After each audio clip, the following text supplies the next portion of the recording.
You're listening to the We Are Libertarians podcast network. Find all of our shows at wearelibertarians.com. Welcome to the Boss Hog of Liberty podcast. This is episode number 327. Yes.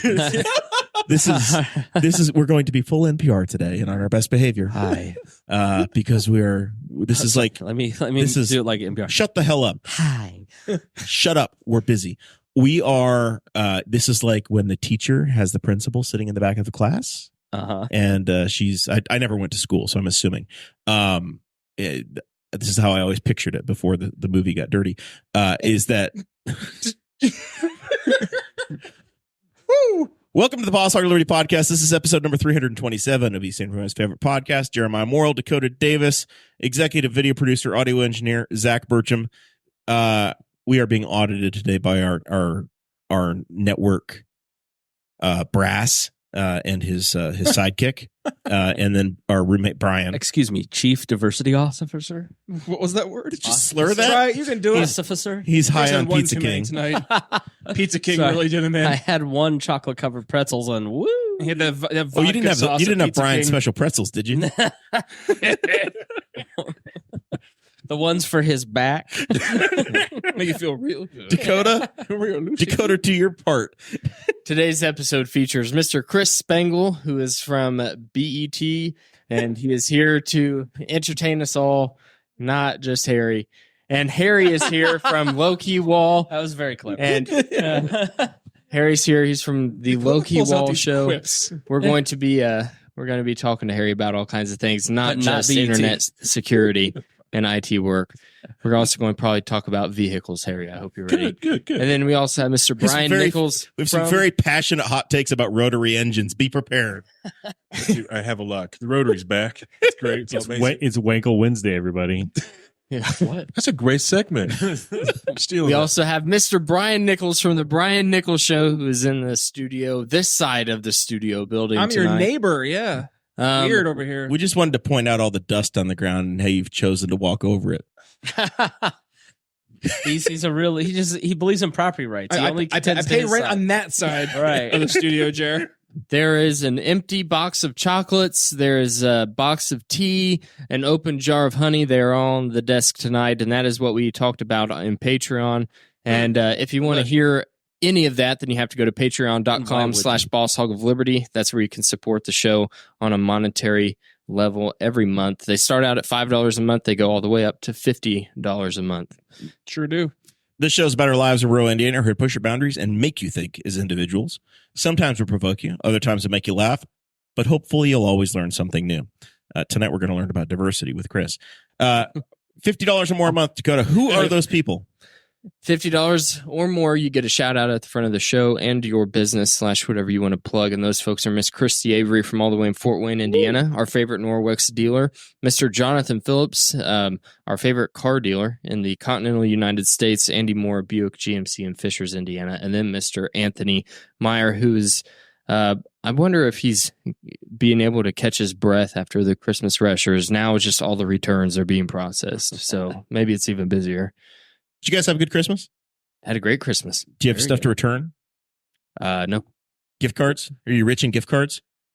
No, not anymore. No. Yeah, I'm going to get one Not- gift card. Yeah. You've seasoned through into just socks and underwear? Yeah, I mean, I'm a dad now. We're, everybody's a dad here. Congrats on the Minus sex. Jer, and Not me. you just like that's when it dries up because all the presents are now for your kids. Yep. Correct. And you It's care not about the about you presents for the anymore. kids. It's like Yeah. I got a cool present from my dad. It was a set of LED lights that I really wanted and a Weber grill, but my dad just is super extra, but everybody, it's really about like seeing your kid get the Play-Doh ice cream sundae with the real slime drizzle and then spending like her favorite present was we got her the princess bicycle, not Santa, because that fat man doesn't need the credit. So we got her a princess bicycle. Her favorite gift was the $6 pair of craft scissors, her first pair of scissors. And so while her bike is sitting there, as she has opened the bike, she's like, you know what? Runs over, gets her scissors and starts cutting the paper Yeah. off the bike.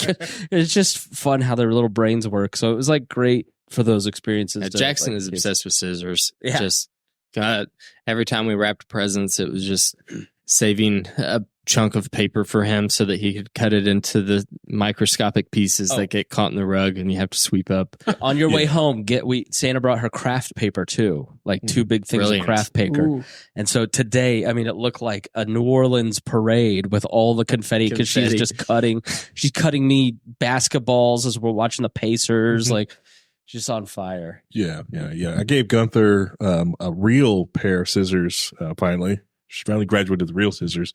She can't use them at school though, but freaking dangerous with them though, because she's man, a little running around the house with them right now. But it's okay. Has she tried to cut her hair? No, fortunately that has not happened yet. Barbie's hairs.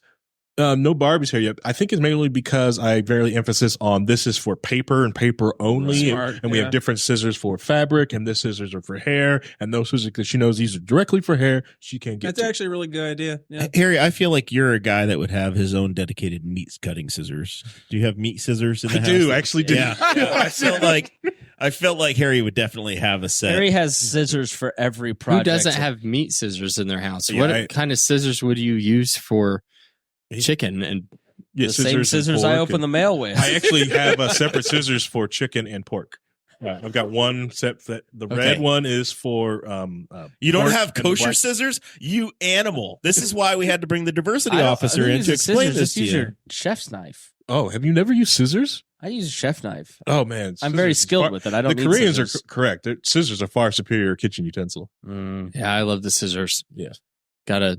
But our scissors are all stainless and they just come apart so that you can flop them in the Did you dishwasher. get the big It's ones so very you can nice. pick your whole hand into it Oh, too? yeah, dude, yeah, they're those are great. really nice. I like those. Yeah. Scissor talk on the Boss Hog of Liberty, ladies and gentlemen. Zach, have you got any Nothing like scissoring idea? Any scissoring projects? Scissoring tip? Nope, I was keeping to myself on that one. See that? The Lions and the Cowboys play on Saturday. We get to Harry, watch we my would be team great lose. on QVC. I know we could sell scissors all day. Brian, So, Brian, your team's playing Monday Night Football on Saturday night. How do you feel about that? Yeah, You know why? Why? The NFL gave up on January 1st. They gave it to the children because college football is for the kids. Yeah, makes sense. Well, yeah, New Year's Day. I think also the NFL just really wants money. Money. They because don't now want have anybody to be distracted when Thursday. when Dan Campbell and his Lions come to town. They have They're Thursday creeping into night Saturday football, now. Friday night football. They have Saturday night football, Sunday, Monday. So the only 2 days you're not having football are Tuesday and Wednesdays. Al Michaels. That's nuts. Does anyone watch Thursday Night Football on Twitch? No. It's usually terrible. It's on Amazon. It's usually a bad game. I think Al Michaels has now 10 officially plus- called an NFL game on every day of the week. Now he can die. Wow. Because of COVID. Oh, that's Now, right. yeah. COVID season. COVID That's right, yeah. pushed it around enough, and then I think he called a Thursday game What at a Thanksgiving. weird year. So or I guess he's done Thursday all year. He did, or it was the Friday game. It was the first NFL Friday game they ever had, and it was the day game, the Black Friday The game. Black, which was Yeah. brilliant. Al Michaels called that game. By the way, there's a backstory on the law on that one too. Did you know that? Mm-mm. That game had to be played mid-afternoon because when the NFL allowed the AFL, Congress allowed the NFL and the AFL to merge. Okay. And they had a carve out that said you can't counter program high school football. So you cannot, by law, have an NFL game after like 6 p.m. on a Friday. So that's why that game was played at like 3 in the No afternoon. kidding. Yeah. Wow. Nice. I'm a basketball fan now. I always was more of a basketball fan. You but must have Bally we went Sports to- money. You've been talking about the Pacers a lot. Libby, we went too. I to a noticed Pacer that. game, and it reminded me how much I loved watching basketball. And so we every other night In now watch a person. Pacer game. Yeah. In person. It was so especially. fun, but it's so much quicker than the NFL. It's like the same. You used to watch the football game and then watch a baseball game and go, "Oh, this is so slow." It's Are like, you going in person to the Pacers game? Oh, we don't have that kind of money. No, think I was the given context- tickets. I think Yeah. the context is different too because it's a Yeah. smaller court. These guys Yes. are ginormous human beings. Like they It's- take 4 steps and they cross the entire court. You go to a Pacer game. Where football feels 300 It's feet. huge. Yeah. But when you go to a Pacer game, the entire hour and a half, 2 hours you're there, you are entertained by something. Right. When they take a break, there's the way the NFL is trapeze in artists person. and the dancers It and the seems lights. like with what you were saying with the NFL being slow, it seems like anymore there's so many flags on every Oh, play. This year has been excruciating. It's been For so some bad. reason, the officials feel like they have to do a 10-minute monologue every time that there's a flag and walk over there, puff chest, click the button for their microphone, and then do their sign language. You know who set the whole stage up for the refs to do this pomp and circumstance? It's Ed Hockley. I blame Ed Hockley, that jacked SOB. He should have just gotten He's old a and fat lawyer like the too. rest That was of his them. day job, and then he's like, "I'm gonna be a ref. Why not?" There's just His son does it now. Yeah, he does. Sean. He does the exact same thing his dad does. Everybody in the flex. NFL's at 500. It's I don't know. There's just something about the NFL that isn't the same as like 10 years ago when I was watching it. I think there's the quarterbacks two aren't things. as elite. I think you're having more injuries because you welcome to the WAL sports segment of the show. We've gone from pocket passers. So Tom Brady, Peyton Manning, those guys were all pocket passers.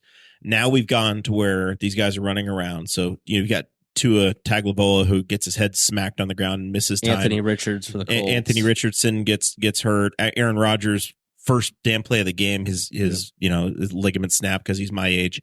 But you've had like 14 of the teams are on their original quarterback. The rest of the league has had to go to their backups at least for significant. And if you don't have a good quarterback, you don't have a team. You're screwed. Well, and let me put my old man hat on really quick. I mean, goodness, like the part of the problem is that welcome to Indiana. I'm here now. I'm embracing my role. No, but like part of the problem too is that there has been such a focus away from like truly practicing, trying to focus on the details. Like you're seeing it, the quality in the game on the field is diminished. Like you mentioned 10 years ago, it's not the same game. It's a completely different game. Yeah. And you're missing out on that quality and the attention to detail that really does help not only make a better quality game, but it avoids the injuries. Like if your offensive linemen are garbage, your quarterback's going to get hurt. Yeah. If your quarterback's going to get hurt, you're going to have a subpar quarterback throwing the ball to your receivers. That means that your receivers aren't going to have quality passes coming their way, which means you're going to try to rely on the running back, which means the defenses are going to know you're going to be running the ball. They're going to be playing against your run game. You've cut practice down to almost nothing. Training camp is like 2 weeks. The Cowboys just had their. I'm a Cowboys fan. That's my cross to bear here. I knew. I know it's. I know. Just look at him. You can see it in his face. Yeah, it's the attitude. They just had their last padded practice where they could hit each other. Oh, really? There's 3 more weeks in the season. Like, they can't tackle each other anymore. Well, and the thing with basketball is like Reagan doesn't really follow sports, but she doesn't mind watching it because there's action. There's like, you don't really have to know the players. There's exciting plays. There's 5 of them. Too. Right. Yeah. Whereas football, shoot. you don't West really... Virginia 17, North Carolina 10 in the Duke's Mayo Bowl game right now. 14 seconds. Right. And then now they're scoring up to 152 a game. Which is nuts. It's crazy. I remember back when they used to play defense, you know? Yeah. You can't do that now. Boeheim. Yeah. So here's my quarrel with the defense, NFL right now. 2 things are happening that cause people to pay attention. One, fantasy football is taking over the world. Yeah. But they're destroying their product because today, to save $40 million, the Waltons, who own the Denver Broncos, have benched Russell Wilson for the next 2 weeks. Why? Because there's a clause that says that if he's hurt and can't pass a physical March 1st, they have to pay him $40 million additional. So they just benched his ass and said, yeah, we're probably not going to win anything, so we're done. And he's not that good to begin with, so he's a Super Bowl winning quarterback, but yeah, it's fine. But not this season. No, the Broncos aren't that good yet. They're rebuilding. So anyway, rebuilding year. There are, as I said on Facebook today, Isn't he guaranteed and if the $85 Waltons don't have $40 million, they paid what hope do $4 we billion Well, he's for the already team. guaranteed 85. Yeah, so it's an additional the $40 economy's million. in the toilet. It'd be The economy's bad. If Russell Wilson gets his money, it's going to cost you an extra nickel for those chicken cutting scissors. The down billionaires at are Walmart. struggling too. Listen, Jack, it's Bidenomics. So Frank Reich is struggling. Let's appreciate Frank Reich getting Frank- fired twice. Frank's been fired twice in 12 months and And walked away meanwhile, with he's making like $50 $80 million Guaranteed a month. contracts. Yeah. What a life. If Frank Reich, if you want to invest anywhere, Just become a patron, please. So anyway, Same Andrew Bowman. the NFL has their fantasy football problem. People are playing their championship game this weekend with hundreds of dollars on the line and things they worked on all year. Yeah. And then Russell Wilson, who might have been your starting quarterback, just got benched. And they said, sorry, screw you, you could Jared. hear him like the intense. And he was secondly, personal. more important, I lost in a very sad matchup last week. So I'm in the third place game. The other more money on the line. people have legitimate money on Legit, it. and I was just about to say that. We have massive gambling industry here. You're not even in all 50 states, but the reason that Mark Cuban just sold his basketball team to a woman named Adelson who runs a major casino in Vegas is because with the collapse of these, like, try to find a basketball game. It's impossible unless you have one carrier, which my brother fortunately has a login for. Bally, which is bankrupt. We don't have Bally. He has like the dish, one of the dishes. And so you have one of the dishes, you can watch everything. Otherwise, you're out of luck. You're not watching basketball because the Bally's, what used to be Fox Sports Regional, that's all collapsing. So the only way that these franchises in all of these major sports are going to make money is off of gambling. Yep, it's all off the DraftKings advertising revenue. And it's all on your phone, and it's gamified, and it has massive implications for the mental health of the men in this country. Yep. And it has massive implications for the financial welfare of regular middle class and lower class families. But when you already had your parlay for the week put together and then the Broncos sit their Right. freaking quarterback down, somebody's not going to make rent this month. Right. And so the reason that you are now seeing these teams, like why are the Washington Bullets, I will not call them the Capitals. What are they Jesus called? Christ. How many sports is he going to say? Bullets, Wizards? the Washington Capitals play hockey. No, whatever. The Bullets are pew-pew. But and they've been gone. The And Michael Bullets and Jordan the wore the Wizards- Wizards jersey. The Bullets and the Wizards and the Capitals are all soon moving. They'll be the Virginia Wizards. I'm just terrorizing you. But the reason they're moving into Arlington is because they're getting public money. And so to own an NFL team is to become a billionaire off of gambling from middle class and lower class people who don't have it, and from taxpayers who also don't have it. Yep. But these cities like Indianapolis, the sports strategy worked. People want to live in Indianapolis. They want to go to Indianapolis. I love living downtown, right? And so I caught heat over this. It's going to become an increasingly predatory segment of our society. In 10 to 20 years, professional sports will be one of the most predatory evils in America. I caught heat over this, but the stadium, the arena that the Bullets built Right.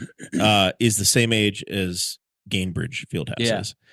And I don't know what's going to happen when the last Simon brother dies, but Indianapolis better be damn sure that they've got that thing locked up for 20, 25 years in the future. Yeah. Or else Nashville's going to come calling. Well, the city, or Seattle's going to come the city calling. gave them a bailout. The Pacers are deeply, deeply invested in the city in a way that the Colts are too, but the oldest is the baseball stadium, which is still very nice, still an industry leader. Gamebridge, I'm not worried about because they just did the renovation. But again, the Pacers have had public money bail them out to save them from bankruptcy. They've had there's an ice skating rink right now that you can take your family to. They've upgraded. They've continued to that whole add space. money to that. Yeah, But those things buy you another 5 to 10 years. right. They don't buy you, you and I are now of a certain age where we can remember RCA Dome was Aging. They were saying there was the morning where John Clayton is sitting there before a Colts game in December saying, man, they are moving this team to Los Angeles like in 2 years. Yeah. Like the threats were real and they were there. And these Like the stadiums are the same age now as they were when they were moving them.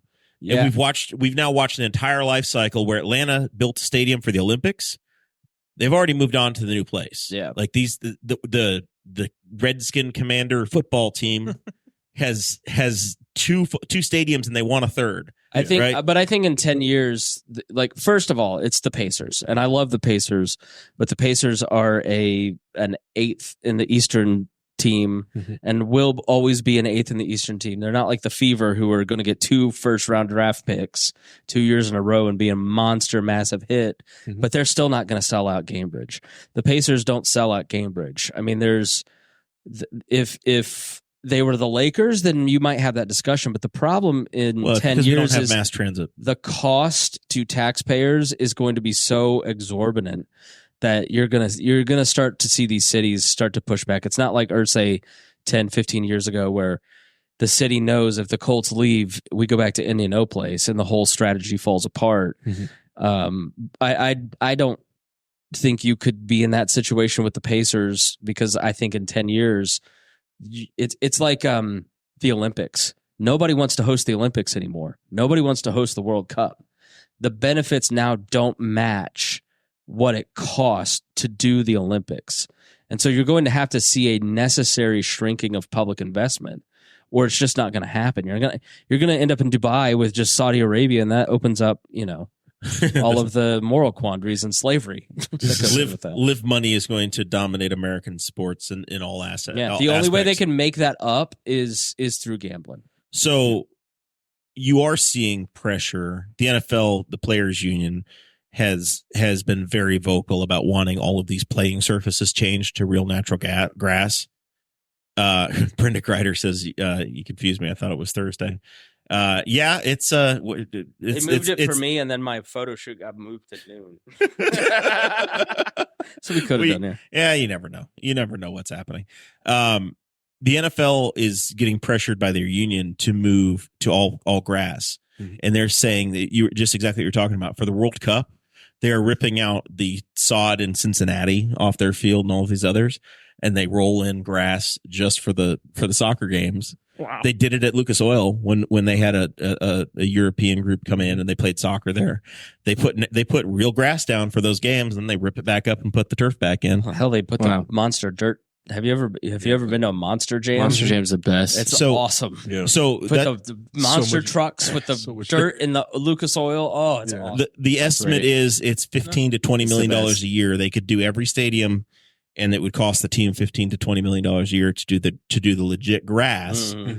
But these billionaire owners don't want to pay for it. That's the fight you're seeing. Yeah. So the unions are putting a massive pressure on, which Well, I know the problem with football is Dakota's you the guys big are union guy, so I'm describing sure he's on the player's side. like the lack of practice. Like that's simply to protect the health of the players. Like how many more of these guys need? It's like how many players have torn their Achilles in MetLife? But I'm saying like this year though, with the CTE and all that. Yeah, for sure. The NFL, if it exists in 35 years, I'll be amazed. But like if you're an owner of a team, Yeah.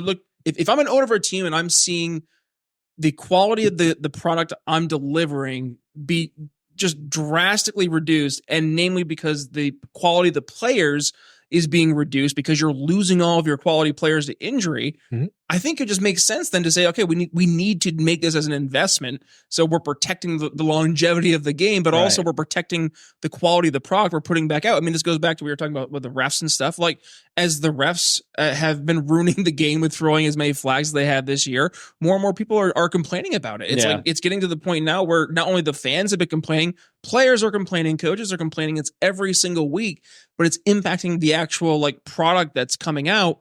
Now, at what point does that impact advertisers? Well, the eyeballs are still there. And that's the part that we have to see what will follow. Like, will the eyeballs leave? I'm doing my part. You're doing your part? No. I told him he looked like white Dak Prescott, and he was like, thanks. He No clue. no idea. Then I showed him a picture, and he goes, oh, yeah. He does actually, yeah.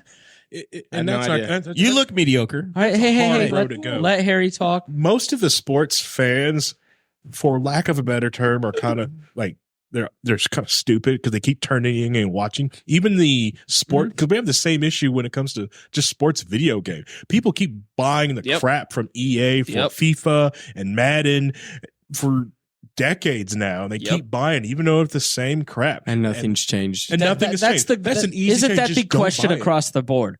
Why do we keep doing the things we hate? We know we don't like this stuff. It's like, I'll tell you why. why do we don't eat at have McDonald's when options. we know it's terrible? Because we don't have options. At least we don't think we do. But I mean, going back to EA, right? The last great football game I truly remember was ESPN NFL 2K5. It was a Sega game, and Madden was from Madden EA were so afraid of this game that they went and they purchased the licensing Stole for the the NFL licensing. for 10 years. And then they just got that renewed again back in like it was like 2016 Correct, somewhere in there. It's It's like into the future, yes. Yeah. So this $1 billion industry, and it's not really, and they mostly make their money off of gambling, just like the regular NFL. so does, there's no NHL. no choice now. So like if you It's want to play a and game, that's like the issue with Bally Sports, where you can't really watch the NBA because of the contract money, or like IndyCar has the best. I hate the cord. I am a cord cutter, but I hate it because it's impossible to watch anything, especially live sports, without spending another $100 on $10 a month here and there. And but IndyCar, it's like $5 a month. You just sign up and everything's on IndyCar. They give you the best coverage. You get to see every test stuff. No fan other than Jeremiah care about, but they're shopping the TV money because Zach cares. Have you met Zach Burcham? I was going to say, like, racing's not that way. You can give- buy every racing segment of what you want, you want to watch. Right. Yeah. And then if they get a bunch of TV money, they can actually make the teams work a little bit better because they get all the money. But then the fan loses out because they're going to have to go over here and watch it on cable here or streaming on this one. And then you don't know how to watch a race. And so the experience is better. So you go, I'm out. Bye. I don't know how to watch NASCAR, so I don't watch it anymore. And that's the reason. So I have not watched the Pacers game. It's impossible. I haven't watched a Pacers game in probably 4 seasons. Yeah. I'm a happy Google YouTube TV subscriber, Mm-hmm. and they are off the radar for me. And the problem is that I don't care. Right. Right. And I grew up You in would the watch 90s. them if you really, I grew up in the 90s with Travis Best and Reggie Miller and Austin Right. Crozier and, Rick Smits, Dale Davis, Antonio Davis, all of, I could name the roster today from 1996. I couldn't tell you 3 players that are on the team now, and it doesn't upset me because they've lost me. I just don't care. And it probably started with the brawl, but they've lost the generation of 35, 40-year-old people that are now making the money where they could be the season ticket holders. There's nothing there. There's no emotional connection, and I couldn't give a damn. You know what's Whereas missing? the Colts did keep that. They did like so much about entertainment now is activating that nostalgia. Story. Yeah. Story. Yeah. The Right. story. Like, this is the Gary Vaynerchuk, like why he is so focused on you establishing a narrative, like what's your story. Yeah. And it's because you have to have, so like you were going back, like I know none of those players. I'm not a big basketball fan, but like for you, that attaches a time frame, a nostalgic memory in mind. And like, See, they're showing you're not a real Hoosier right now. right I know. It's very Okay, sad. You need to know Here, you these ready? I'm gonna make names. this even worse. Like 90s Cowboys. I think of Troy Aikman, Yeah. Emmett Smith, Larry Allen. It's really Michael why, as a Irvin. Cowboys fan is because of nostalgia. You have nothing else. Not 100%. playoff wins. Absolutely. I'll say 100% admit Leon- that. Your quarterback Leon is let- legitimately great. They but won a Chris Super Bowl Voniel- last time before Dakota was born. Right, yeah. Like 1995. Yeah, that's how long ago it was. You 96, right?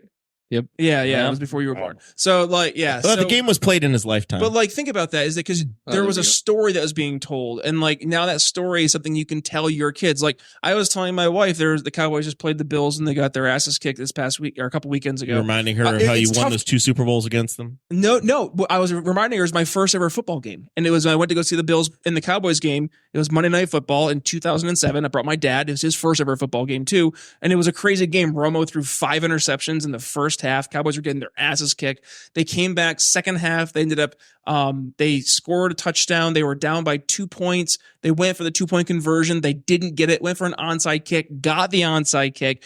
Then the end of the game, they had to kick a 52-yard field goal. They made it, but the head coach called timeout for the Bills, so they iced the kicker. Then he had to kick it again, and he did, and it all happened right in front of my dad and I. And like there was a 2007. story that was attached to the team because it was Tony Romo, Jason Witten, like all these names that were part of the Cowboys for like entire 10 years. Now players jump from one team to the next, Yeah. and you Right, don't yeah. really have an attachment to them. You're like, all right, I'm going to see you for maybe 2 seasons. Like I was That's- a big Amari Cooper That's fan. a huge Was this- problem in basketball is that they travel around every 2 Yeah, like, if years. you Make were some a- super like- teams and stuff like Yeah. that. Like if you were a Cleveland Cavaliers fan, right? Was that the basketball No, team? if you're a Pacer Right. fan, you go, thank goodness we have Tyrese Halliburton locked down for 3 years, but then it's Laker time. So why get emotionally invested in Right. Tyrese Halliburton right now?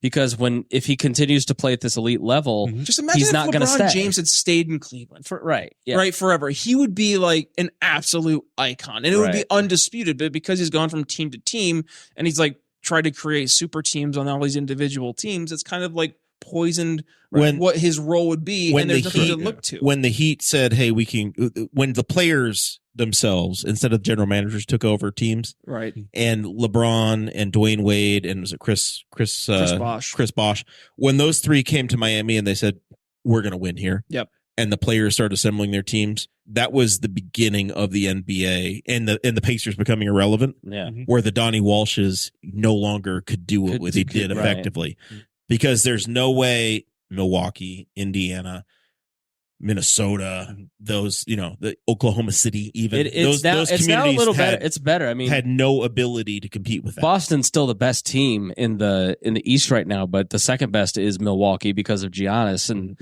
so parity's starting to kind of come to the NBA a little bit. But then then there's the Pistons, who have lost a historic 27. When I drove to Detroit last week. Are you glad you came out for this, Harry? Yeah. It's good. Dakota, isn't it great? He wrote down a roadmap for this episode. Right. You two look like you're having fun. When I Having a drove good to time, Detroit right? last week, all the sports talks. I saw their sign that said 3 NBA championships, so they can cry with those. I don't care. I don't want to hear their violins. Detroit had to sacrifice the Pistons to get the Lions. Harry, will you please explain to us what the hell Chris Spangle's been up to? What do you mean? What? I don't know. What is he's like side gigging on? Yeah, what's he been doing on you? He's been like, of all of the people that I thought were going to get a contract at BET. Personally, yeah, I did not have him. I in the didn't pool. have that pegged. I did not have him in the pool. No.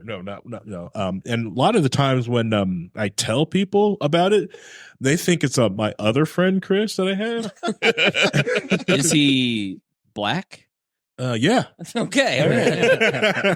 Do you tell them his face got tweeted out by BET's Twitter account? No, I didn't tell them that because that's just sad. It's not when the- I they do don't show think them it's his the Chris- episodes and clips, and they're just like, "Oh my god, that is him." I'm like, "Yeah." Yeah, they don't think it was the Chris that wears sunscreen in winter. I have more I had to share my Midwestern rural white people in the boomer category, especially watching BET, along with Miss Pat. Obviously, she's the reason that any of them are watching. Yeah. But than anyone else in history, I think. My dad's ex-girlfriend at Thanksgiving was like, or Christmas, she's like, it's my favorite show. I watch it every single day. I'm like, no one in Putnam County had ever turned on BET until. My friend circle was like, we get this channel? right. My dad, it was legitimately funny. My dad legitimately called me and he goes, They air that here? I have BET. I can watch it. I was like, yeah, it's basic cable. It was owned by Viacom. It's And we're talking about the Miss Pat show on BET Plus. Miss Pat settles it The funny thing on is, BET Network. my Very wife close. said the same okay. thing. It's like, we get It's talking about the BET. different shows. I'm shocked too, but yeah, we got BET. Yeah, so Miss Pat Settles It is on tonight, Wednesday night at 10 p.m. on BET. Now, And how do you handle flying back and forth to Los Angeles to do a show every week? I don't understand how you keep this schedule. It's the money, Jer. The money just keeps flowing, and I keep flying. That's how it works. No, it was really cool. Like I auditioned sometime around this time last year, which was like over a Zoom. And someone called from BET and said they wanted to. That's how they. And so I was like, okay. I figured it probably had to do with something with Pat, but Pat and Dion never said anything, right? So I was like, this is kind of odd, but I'm just talking to a guy on Zoom and he's nice, so I'll do this. And did that. I ended up making it through that process. Then I shot the pilot in LA last February. I did okay, but well enough to kind of get passed on to the TV show and got a few episodes. But like, I literally thought I was being punked because nobody. had said, Send the plane tickets. I'll go. right. No, because I had a friend who kind of had something like that happen and had money stolen. And so like Miss Pat hadn't said anything about it and nobody had said anything. And you didn't that have this the was going stones on. to text her and be like, And so she's not saying anything, then she probably doesn't, there's usually a reason. So I texted her assistant. I was like, is Pat going to LA next week? She's like, yes. I was like, okay, then I'll give him my flights. So I flew in and I got the audition and made it through, did 6 episodes of the 20. And it was really fun. It was such a cool, different experience to get to go and be a part of a TV show. It's produced by the people who do Jersey Shore, Tila Tequila, Tool Academy, like TV royalty. One of the guys worked for Letterman. Like they booked all these are real cases. They're real people. I thought your nudity was very tasteful. I as thought well. so too. Like right? Tasteful side. What was hilarious is Artistic. Ray J's on the cast with me, and I was the one that was nude. So it was a fun twist. Very artistic. Not nearly as impressive. Some of them had never seen a white one before, so they wanted the diversity. The higher. first day of shooting, I was Just for legitimately contrast. in the room shooting He's the show. control group. I was literally the only white man in the room. It was, I think there was one white woman in the audience. That's how I felt when I lived in Philadelphia. Yeah, How right. does that feel? Great. How does that feel? I always tell Miss Pat, I'm like, every co-host I've ever had has been black between Abdul and Harry, and she's like, "You lying? They're not real black." Well, it's just different black. That's Southern redneck black. I'm Northern England, New Northern England black. waifu black. You're a landowner black. Landowner black. No, look, Harry, flip the script. Dakota. Nobody loves waifus more than this man. Okay. There's several more people that like them more. I'm also humble, but no, yeah, like I said, landowner, New England. When I told you that I was going to be on BT, what were your thoughts? Well, first, I kept wondering what type of show they would have you on because I couldn't be on a food show, because When podcaster needs a wife. Show. It's too bland. It was BET wife swap. Oh man. I would pay to watch that. Well, the premise of the show is it's like Judge Judy, and it's all legitimate, real cases. It's real money, and Miss Pat settles it. She, is a convicted felon, By the but way, also a how judge. does that work? They go around, and I don't know how much I can say, but they go around the South looking for cases. These are not Los Angeles people. And they're real people. They're real cases. Because I kind of wondered, and then they all started like following me, and I followed them back on Instagram, and they're just regular people living their regular lives, and they had a small claims suit against somebody, and there's a backstory, so they call them, they ask them. And how does Miss Pat get the authority? So they dismiss, and then they enter into arbitration. So Ms. Pat is the arbitrator. She is Yes. literally arbitrating these cases legally. Holy cow. And it's real money. So There's a really Yeah. funny bit of her talking on Bob and Tom, saying how she didn't realize that they were real cases. So she was like, add another $3,000. I was there on for it. that one. And they literally pulled her out because she's like, you know what? I'm going to give you another $500 for this. And there was like, normally she'd go out, confer, come back in with the decision, and that one she was gone for like 30 minutes. And afterwards she told us that this is real money. It was. And what's different about it is it's real cases, but then there's a celebrity jury and me, and we help You're a her celebrity. judge the case. Am I a celebrity? Yeah, you got an IMDb page, right? No, I don't even have Oh. Wikipedia. I have an IMDb page. What are you doing? Maybe now somebody can make me a Wikipedia page. I might qualify that I'm on basic cable, but we are libertarians. Apparently, didn't do it. But yeah, then Imagine that. it's just a really fun show. It's like one of those shows like Impractical Jokers that you could watch over and over and over, never get bored with it, see something new every time. So I'm fingers crossed, hoping it turns into a season 2. And Wait till you get your Goes own on. BET spinoff. Yeah. I don't think that's going to happen. Maybe the food show. Maybe pitch that. They won't pilot. even tag him on social media. He's not gonna get a spin. Everybody else does. They just the white libertarian from Indiana. I don't think they're tagging me, but The ramen noodle hair was great. Yeah, that was Yeah. great. That was good. that was so I put the ramen noodle. This is like these bad wigs case, and they smelled horrible. They were like so musty. But you got to Did they bring the wigs You in touched for it. It was evidence? great. you got to go the extra mile, and I don't know anything about wigs, and so I put it on my head to be funny, which turned into like a great photo worthy moment. But then Pat goes, I hope none of you put that on your head because lice still could live in those. Mhm. And I spent the next 2 cases freaking out because you all know me, like you know what a germaphobe I am. I'm like going, I'm gonna get lice from these dirty wigs. I turned into Monk. You could feel them crawling. Yeah, Yeah, every ounce of your strength not to itch yourself. They were just using you as a breeding ground, and there's nothing you could do about it. no, and it's 2 more cases he has to sit through. yeah, and it's let fun. Ray Like J find out. this kind of podcasting, I think, like lend itself well to it because these are real like emotions and feelings and like. So Yeah. as a Yeah. juror, what influence do you have? You're just there to be her bro Yeah, I mean, because you don't decide. Like the judge decides it. You're like the appendix of the system here. We're there to like. I think these cases are also 50-50, which is partly why they get picked, I'm sure.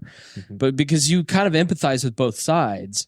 So everybody kind of has a different perspective. But a lot of times, like, I've noticed that it's a lot of, like, people will side with the lady. And I'm like, this guy has a point. Right? Like, so sometimes you can make a point, and I think it makes her think about it a little bit. So it's like That's just some of the the white man topics. in you. Some of the topics I think I remember is there was a couch involved. Yeah, there was a couch where there was a dog. A dog that the couch, for instance, a case where two best friends, one had the key entry. She lives on the other side of town, but she was on that side of town on a date. And she used her friend's apartment to make love and ruined the couch. And so she was suing for the couch. She ruined the couch? She ruined the couch. Ruined the couch. And there was video, which got real awkward with Ray J, but he made the best of it. And then there was one girl from Alabama who was just like insane and off the charts and like flew to get her uncle fired. He was in a male beauty pageant and she sponsored him. And then she was going to get paid back. He won. It's a whole different world of people that I like. What states are these folks coming from? I heard Alabama a lot, Georgia, Mississippi. I'm just going to say the South. Memphis. The South. My dad ran a janitorial service when I was a kid, so I have been exposed to a lot of this behavior before. Janitorial employees tend to live very interesting lives. Mm-hmm. One guy that worked for my dad, like, you're saying that you are also killer. from the other side of the tracks. No, I was management. I was on that team, but yeah. Good man. So what did you think of the show, Harry, specifically? I was very impressed with it. Had a lot less swearing in it versus the Miss Pat show. I will say that. But it was for the couch one, right? I kept watching that and I just got like, man, see, this is why I don't give Chris a key to the studio. I don't think there's anything in that house that would make me erect. Sure about that? I don't think I could hold one in that place. It's quick, hit the beat. That reminds me of the time. Have you seen the posters that I put up in the other room? You're right. There is a picture of me. The key to the studio reminds me of the time that Harry made an imprint of Chris's apartment key and then made a key at home. Did you really make an apartment key? Oh, that's forgot about that. Tell this story. I've forgotten about that. Okay. All right. So we used to tape in this other smaller studio on the south side of town. And the 6 something. Yeah, massive expensive rent there for some reason. But the person that had the key that was supposed to let me in was constantly late. That person was, should have been let go of the network, but he still works here. But so I would get fed up. So I was just saying that, hey, you know what? Because he also kept leaving his keys on the counter. So I figured I would just take a photo and just make a key. So I did. Worked. Did it work? It worked? Yeah, it worked. It did work. He made a key. How do you do that? How do you do it from a sketch? What do you mean? It's just the little pins on up. I'm not bringing keys out, but like your keys or turns out to pins that are inside the lock. You didn't bring a picture down to the Ace Hardware and say, "Make me one of these." There was another you 3D printed it or used foam or something. I did not 3D printed. What I did was because it was if I remember correctly, yours was a quick set. So I just got a quick set blank, put it in the vise, and just started carving. So you did it by eye. Yeah.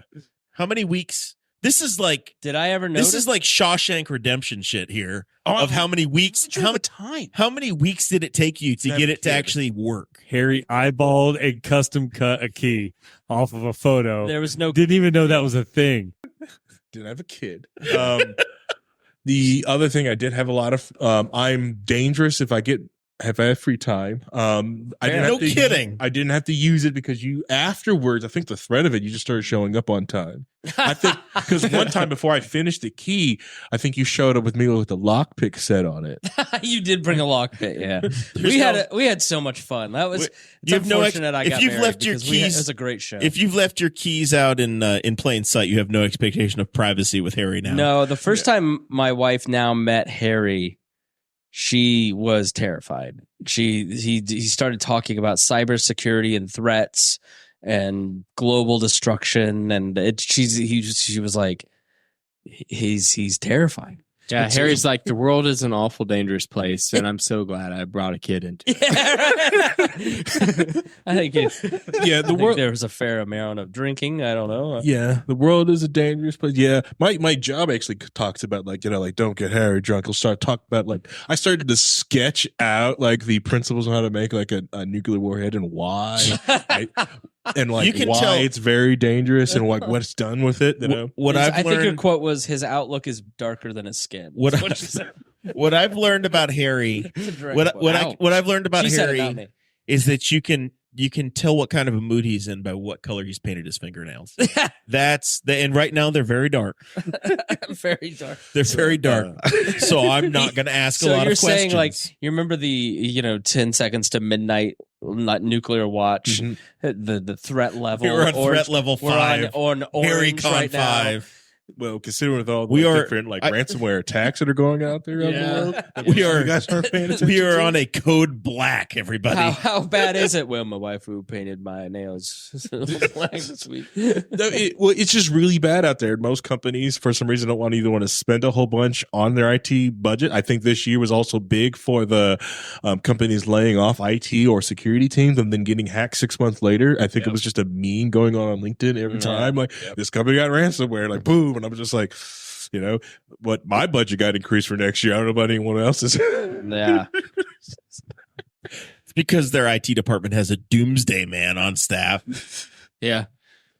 Well, like, a couple of things like my company is like, when we also did like we did a backup test and it worked, but it was like very heavy lifting. And I kind of went to my director like, hey, we could spend this money on this software and we don't have to worry about this at all. The thing just takes care of it for us. We just pay money and click buttons. Does AI, and I know Brian works in cybersecurity, does AI and basically the reality of it taking over in 3 years, does that make the problem better because you have so many more tools, or does it make it way worse because now it's going to just massively amplify the amount of problems there are? What double-edged sword? Yeah, right? yeah, double-edged sword on Like that as one. much as you have people using it for helping improve your defenses, there's equally number of people now using it to try to go after you. Yeah. So Yeah. I mean, AI and Harry, I want to hear your thoughts too. But in my kind of experience, AI, what makes it really unique and special is its ability to take massive amounts of data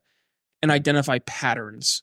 Right. And with that, it's easier. We used to for- have the Libertarian Party for that, but that's over. So now we had to figure out AI. so like with AI, like it's not so much that it's going to like just figure things out, but rather as you present it more and more data, it can then start to show you what it's seeing as consistent patterns, which then yield to identifying like passwords, for example. Correct. Yes. Right. I was going to say, like, yeah, it was my favorite thing that I did at my company to increase to get more people to using the random password generator on the password manager, because I told them like I can feed Chat GPT, right? Just Chat GPT, the free one, 50 passwords that one user created, and it's like, based on these 50, create me 10 user password that this person would do.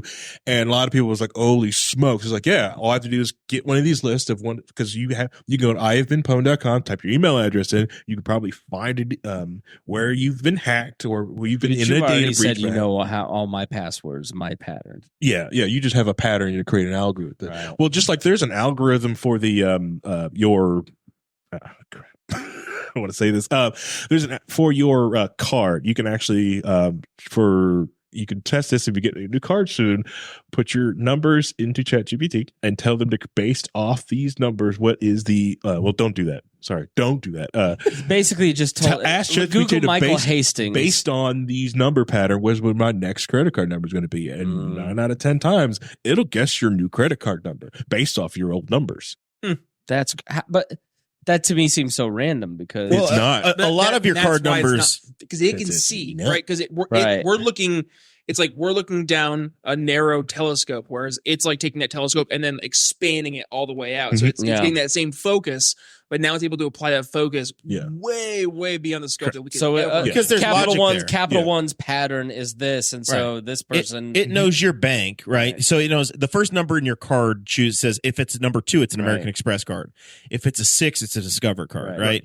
So everybody that uses First Financial Bank or Star Financial Bank or Key Bank or whatever, Right.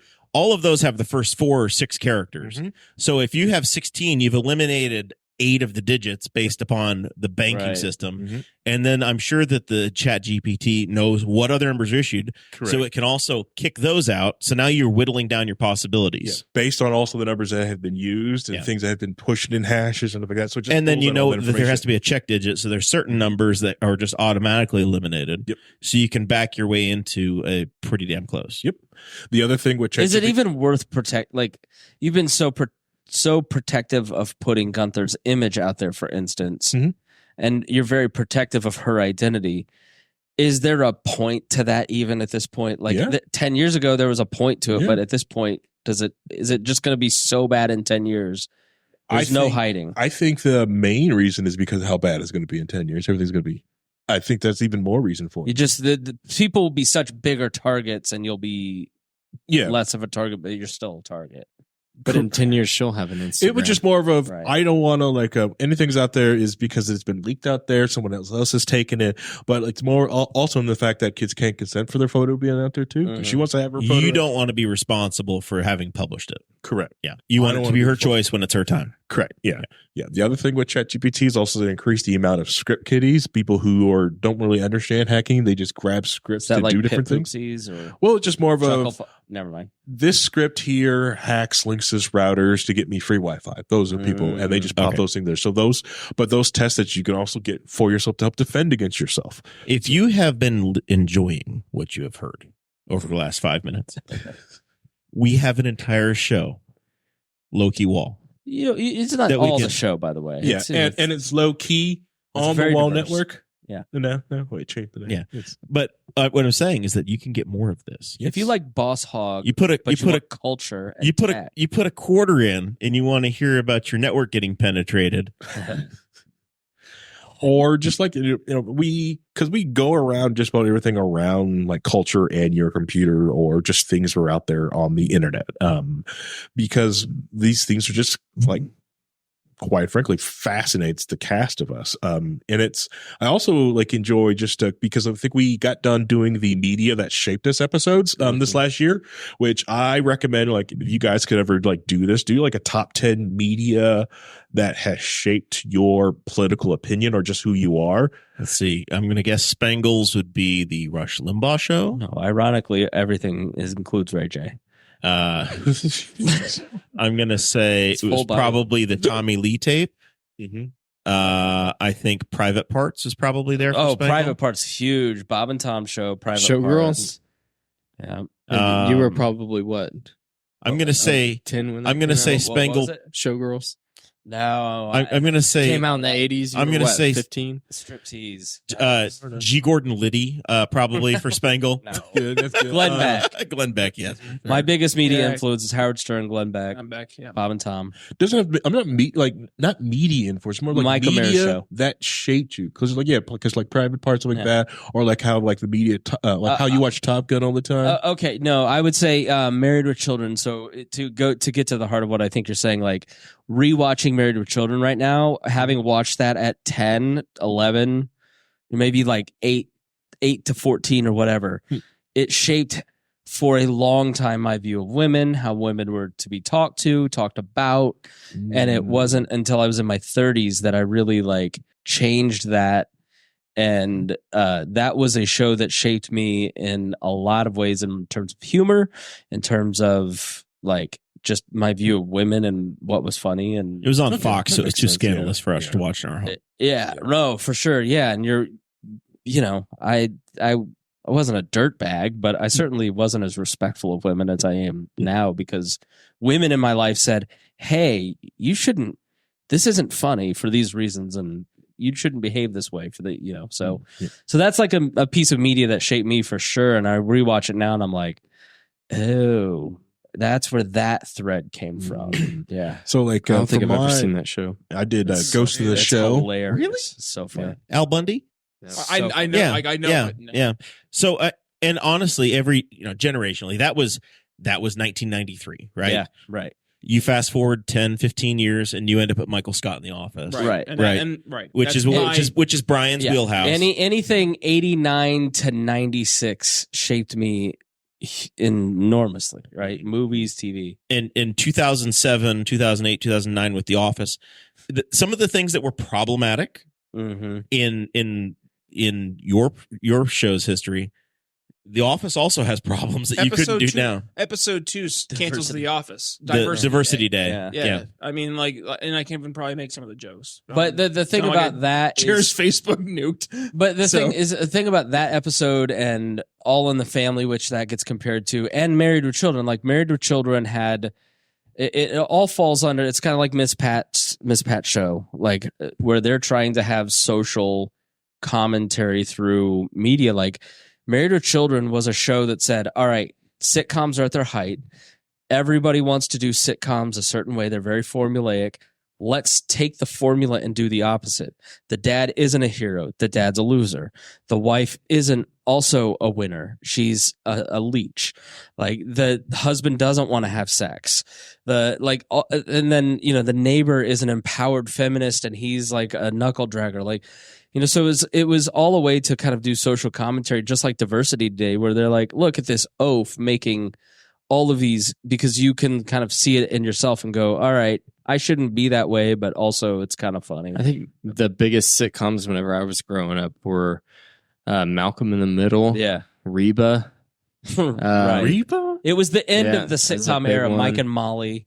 Yeah. Yeah, it was the last it gasp was- of we had, like, sitcom. every- It Everybody was that was the ringing three in. camera shot Reba shows. was Dakota King got of the the very Hill. end of it. Yeah. Hold on. I'm not kidding him. Jeez. Reba was Reba's huge in my huge. house. Candy Reba, Queens. Yeah. Reba was Not huge Candy in Queens. rural India. The other show that actually became is in the Reba audience went to was Tim Allen's final show. Yeah. Last Man The Standing. Last Man Standing Yeah. got that audience, Yep. which Harry's probably not seen a damn episode of. Home I've seen Last Man Home Standing. Improvement was great. I've watched Yeah. that show. Home Improvement. Yeah. Yeah, I love that. Huh. But big time for me, like probably in the top of that list of media that shaped me was probably like the Red Green Show was. Yes. I loved it. Was Yeah. obsessed with that for most of my. I don't Wow. know about you guys, but I think about this Love that as a show. parent Yeah. a lot. Good for you. That period You don't of like it, Harry? like 8, maybe 7, 8 to 14, 15 is what set the template for my tastes and interests. It wasn't 4 or 5 like right now. That's too.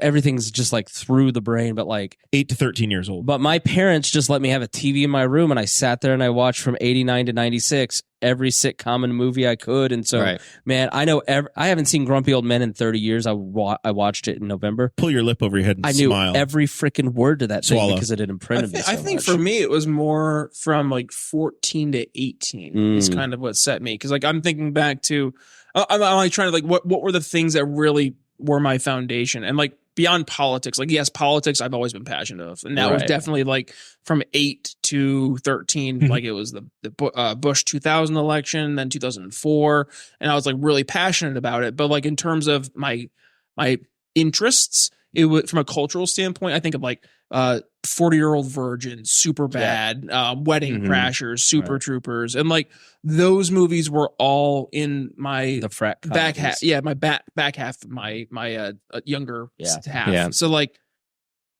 I don't know. Like When I think about family traditions, it inevitably is like when I'm 10, right? And same with my wife. So Mm. like Yeah. I'm very cognizant of going into the next few years, like what we watch in our household is going to set her character Yeah. in such an impactful way compared to like Gonna be a my lot of parents- Andy Griffith. my parents were just like, here's a TV, and yeah, we have a VHS of Porky's in the basement and aren't going to pay attention if you watch it. yeah, well, And I just I got, watched I was you commented in the book I got for Christmas, The Daily Dad, and one of the first, actually it's the first day it was John Willen quote, and it was about how like the child watches the parent, and like Mhm. you want to see We the teach child by does watch the behavior more parent. than words. Yeah. And just like Mhm.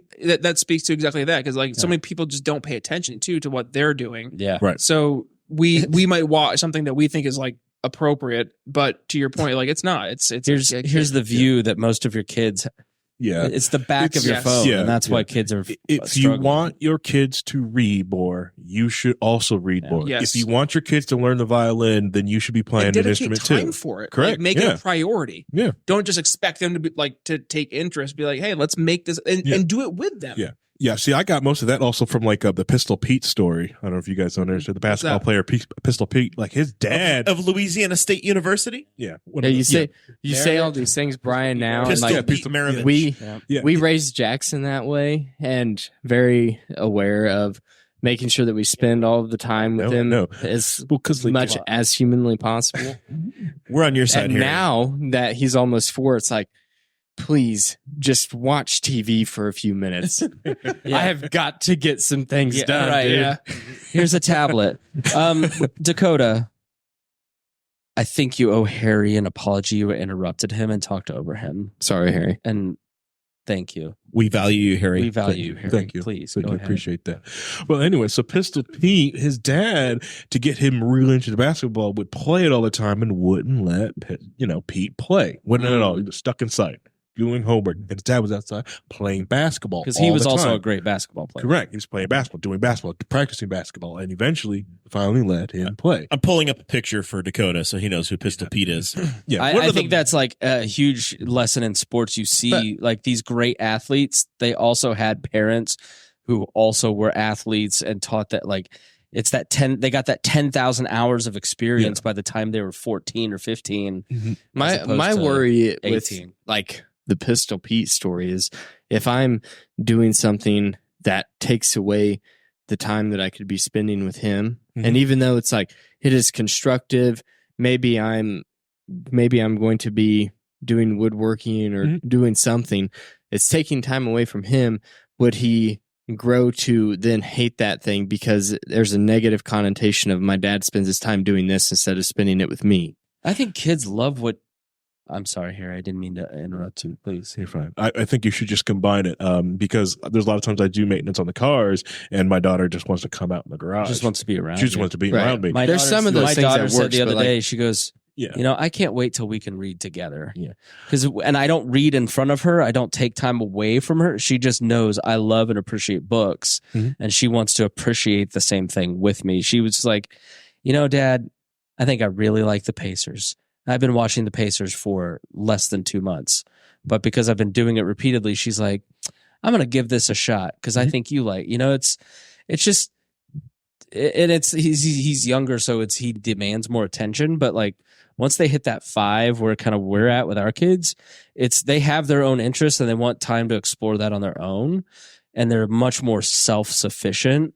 But they also want to like do things with you because they know I love you, you love this, I might like it too. I want to explore this with you. It's pretty cool. It's like 5 is a pretty great age because they're not awful and terrible like they'll be at 10. Pistol Pete played for the New Orleans Jazz. Yeah. Nobody ever gives the Jazz shit for moving to Utah, but damn it, they pick on the Colts. Or the Lakers. That was Minnesota. Yeah, the Minneapolis Lakers are the LA Lakers. Zach, I assume that your formative TV show was much like mine, was ESPN Speed World.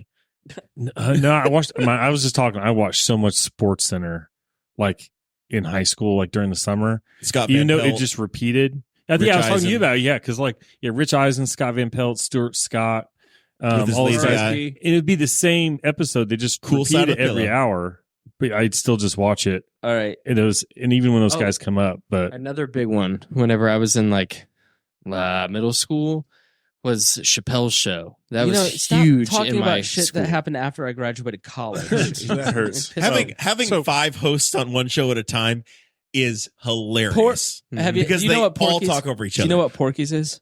No, had no idea when All you right, mentioned Porky's it. was this 80s movie with maximum skin. Ken Cantrell from Sex and the City, who's like the tall blonde that didn't do the recent stuff. Like she was in it. It was lots of sex and nudity. It was like the ultimate. It was like the end result of Animal House. They had taken that thread Parents had so a far VHS that of it. Christy Avery says her parents took her to see Porky's in the drive-in. Oh no.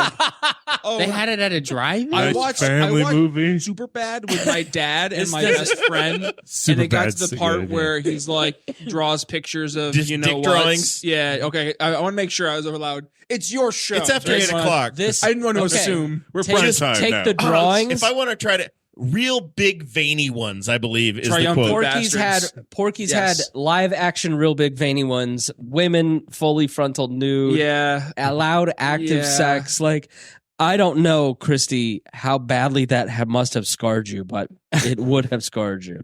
Maybe that's why she is the way she And then is. Jackie Davis says the Morton Downey Show. I think Harry, you too.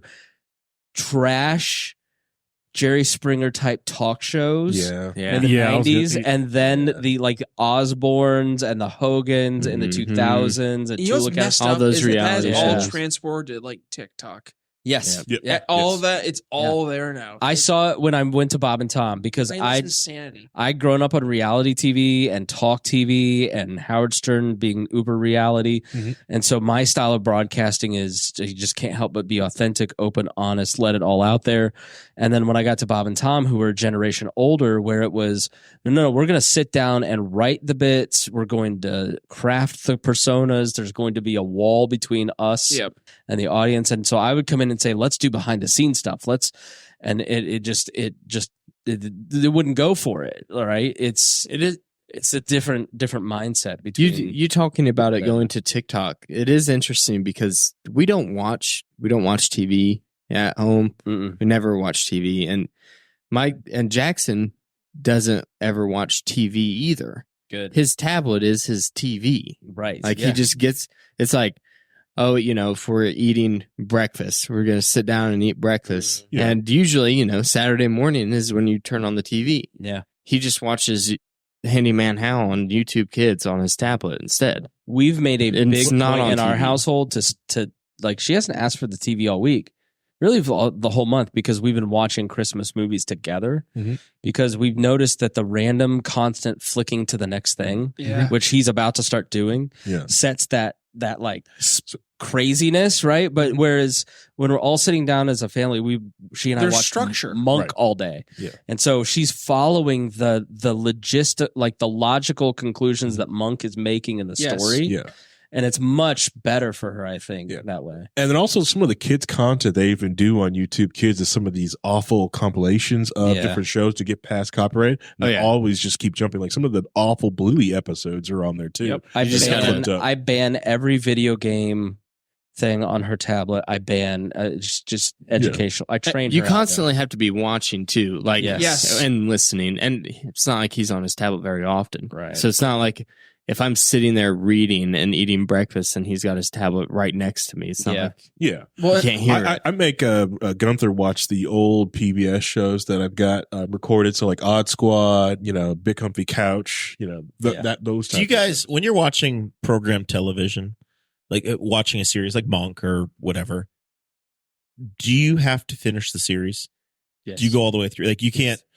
Like, will you drop out or will you follow it all the way through? I Like, will if you got to probably- the second season, are you going to see it to the end, or I'll do you lose probably interest and give follow. up? Yeah, like Blue Bloods, for instance. I've watched Blue Bloods probably all the way through 4 times. No, it's got to be good. I like watching a series. Reagan and I will pick a series and we'll watch it through. But like, it depends on if it's good. Like Game of Thrones, and we're into it, we'll finish it. But like, we just watched some Polish show called 1471 or something. It's actually very clever, but it's like a sitcom set in the medieval Polish Empire. It's very funny and clever, but like we just never went back to it. We just kind of got lost with other stuff. I feel like You Game should of Thrones, watch Spartacus. The sex scenes are so much better. I You feel should like watch Blackadder. It's Yeah. Rowan Atkinson. Yeah, Blackadder's good. Yeah, so yeah, I'll- Blackadder is right there. I'm Spangle's- not. I'm it's no the best. longer as OCD about like I started it. I got to finish it. See, I think, and I'm a huge fan of the show, but I think this show and what they did and the way the last 2 seasons worked broke me of having to finish them, because I still don't know if I've actually finished Arrested Development or not, Mm. because of the last 2 series or the last 2 seasons that were on Netflix that got cut and edited 5 different ways in this experimental whatever. Mhm. I think watching those episodes cured me of having to watch other stuff. I never Good. finished 'Cause Mad Men. There's either. just too much content. There's Yeah. too nowadays. much. Because like I mean, Elephant in the Room, right? Like my show used to have 5 episodes a week.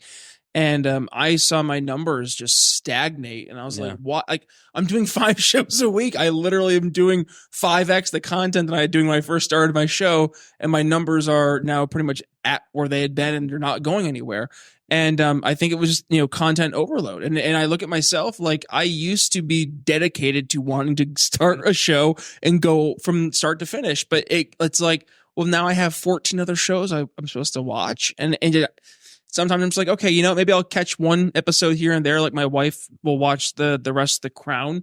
I watched like the first couple seasons, but I'm at the point now where I just don't have the time to devote towards all of it. There's a tool that just got put out that measured how much bigger your podcast is than most Netflix shows. The Bob and Tom podcast is bigger than 93% of Netflix shows in terms of consumption. Wow. Because the insane. dark truth about all of these streaming shows is there's a race for content. Netflix realized a few years ago that all HBO and Paramount had to do was start their own Netflix, and they were going to, which meant they were going to have no content, so they started building content. Right. And so then everybody else went, we should do that too. And they didn't give a damn if anybody was watching it or They not, but you didn't. had to have a library. You had to have a library, and nobody's watching. And the television library all of a sudden started going back to the studios, and it was, we're losing friends. And so we're there's losing so the West much Wing. stuff that people go, you know what? I'm overloaded with choice. I'm just going to go to YouTube, which is going to tell me exactly what I want to watch, which I know Theo Vaughn. I'll just watch this. Or I know I love The Office. I'll watch that a million times, or I'll watch the show that I loved from the 90s, like Married to Children. And you can upload The Office, like, was it Vudu? Is that the app where you can upload video? Or, is it Vudu? It's Voodoo's the renting. Voodoo. Maybe it's not Vudu. There's an app purchase. that we have on our TV, and you can upload like your videos. Yeah, you Voodoo. Yeah, Is for it $2, you can convert your digital your handheld DVDs. DVD, Yeah, your DVD. and you can make it an Yeah, that's available what video. it is. Yeah, and some of them are free. I know that there's some that are free. I only went through and I did the ones that were free. Disc- But as disc to content digital. creators, the pandemic changed everything, because the rule was, the ironclad rule was, more content, more consumption, better, more yeah. eyeballs. I'm even thinking of taking the Chris Spangle Show down to twice a month, and I've been rock solid once a week, every single week this entire year, for the first time but like, the consumption is there. People just want your best. Mm-hmm. They don't want all of it. Yeah, like, so Mr. Beast does like one video every 3 weeks. instead of month and a every day. half. Yeah, because there's just not enough appetite, and every study shows this. Like, people just want, like, It's quality too over much. quantity. Yeah. Yeah. There's so much content out there. And you could, because at this point, like we talked about this on Low Key, that even if you hate some of the new content, you could just stop right now. I think YouTuber Dave Cullen was just going back in the line of just watching old school, like sci-fi nostalgia shows, and just getting into it, because it's like the modern, like the newer sci-fi stuff is like pretty much junk. Audrey and I, we watch, like, we don't watch TV except for at the very end, right before we go to bed, and we'll watch like 20 minutes of a video game streamer streaming Grand Theft Auto 5 or something, and it's like we watch for 15 minutes and it's like time for bed, or what? Then like every 2 weeks it'll be like, oh, let's it's Friday night, let's watch the next episode of Game of Thrones. Like, I recommend One Piece. What? The anime I heard One that. Piece. It's really good. It's really good, especially like when you get into it and you actually find out like the main plot of the show is the pirates of the show are just trying to live free, and the government is trying to stop them, and the government's the bad guys because they're ruled by an overarching elites. Show update. Harry's fingernails are dark blue, so we're safe. It's okay. Woo. I think they might change as his mood changes. They adjust. I'm Are just they saying like mood there may be rings? hope for the next year. So tell me, Brian Nichols, Hi, Jeremiah about Morrell. what's going on in the Brian Nichols Show world. We've got our Chris Spangle update. We got our Low-Key Wall update. What's going on with the Brian Nichols Show? What have you been doing over there on the other side of the wall? Lots of interviews. So my show is twice a week, and traditionally the way I approach my show is I like to have conversations with folks who we've identified there's a problem, and how do we address said problem without having to go through the channel of government solutions. So if we can go through private sector alternatives, let's do that. So for example, I had one gentleman on my show, and he started a pediatric cancer research fundraising organization, and they were doing everything through Bitcoin cryptocurrency, and they actually developed a cryptocurrency specifically for their organization. And then with that, they also built an open blockchain network where they're able to share research for pediatric cancer research. So what was happening is all these different colleges were doing research on pediatric cancer, and they were having advancements, but nobody was sharing their research with everybody else. So they're like, well, let's put this on the blockchain, have real-time data, real-time information being shared. So bringing a real solution to a very real problem, and helping advance the advancement of research for kids' pediatric cancer research. So, those kind of conversations, being able to actually address the problems we see out there. And it's one thing to identify problems. I think it's another thing to identify the problem and bring a solution to the table. And people, I think the past 10 years or so, we've done a really good job of figuring out what the problems are, but now people are looking to embrace solutions. So I want to bring solutions to the table. So my show has really been focused on bringing solutions to the table. Really has changed as a show. I've from 2018, it was a much more of a politically aimed show, and now we're much more solutions oriented. So it's been fun though. Change of pace. We went, like I said, down from 5 shows to 2 shows, which has been a nice breath, because I've been able to enjoy more of the shows versus like just feeling I have to get content just grinding out them out. Yeah, when it starts to feel like a job, then you're not. It was rough. It's not. People aren't going to listen to you in the same way that when you're passionate about doing it. Yeah, well, Zach would walk by and he'd be like, what, 7 a.m, and he'd be like, Brian's at the studio. Why? On like a Saturday. On a Saturday morning. Yeah, I was like, I'm just trying to get things ready to go. How has it been now? You're like 2 years in country, coming up on your big anniversary. Here? Yeah, I love it. As a Hoosier. Oh, I love it. 10 out of 10. Getting to know people. You're seeing people like Zach around town. How's that transition gone? Because the WAL Network moved you here, right? It did. Like it moved you to East Central Indiana. Chris Spangle's We Are Libertarians Network officially is what got me to Indiana.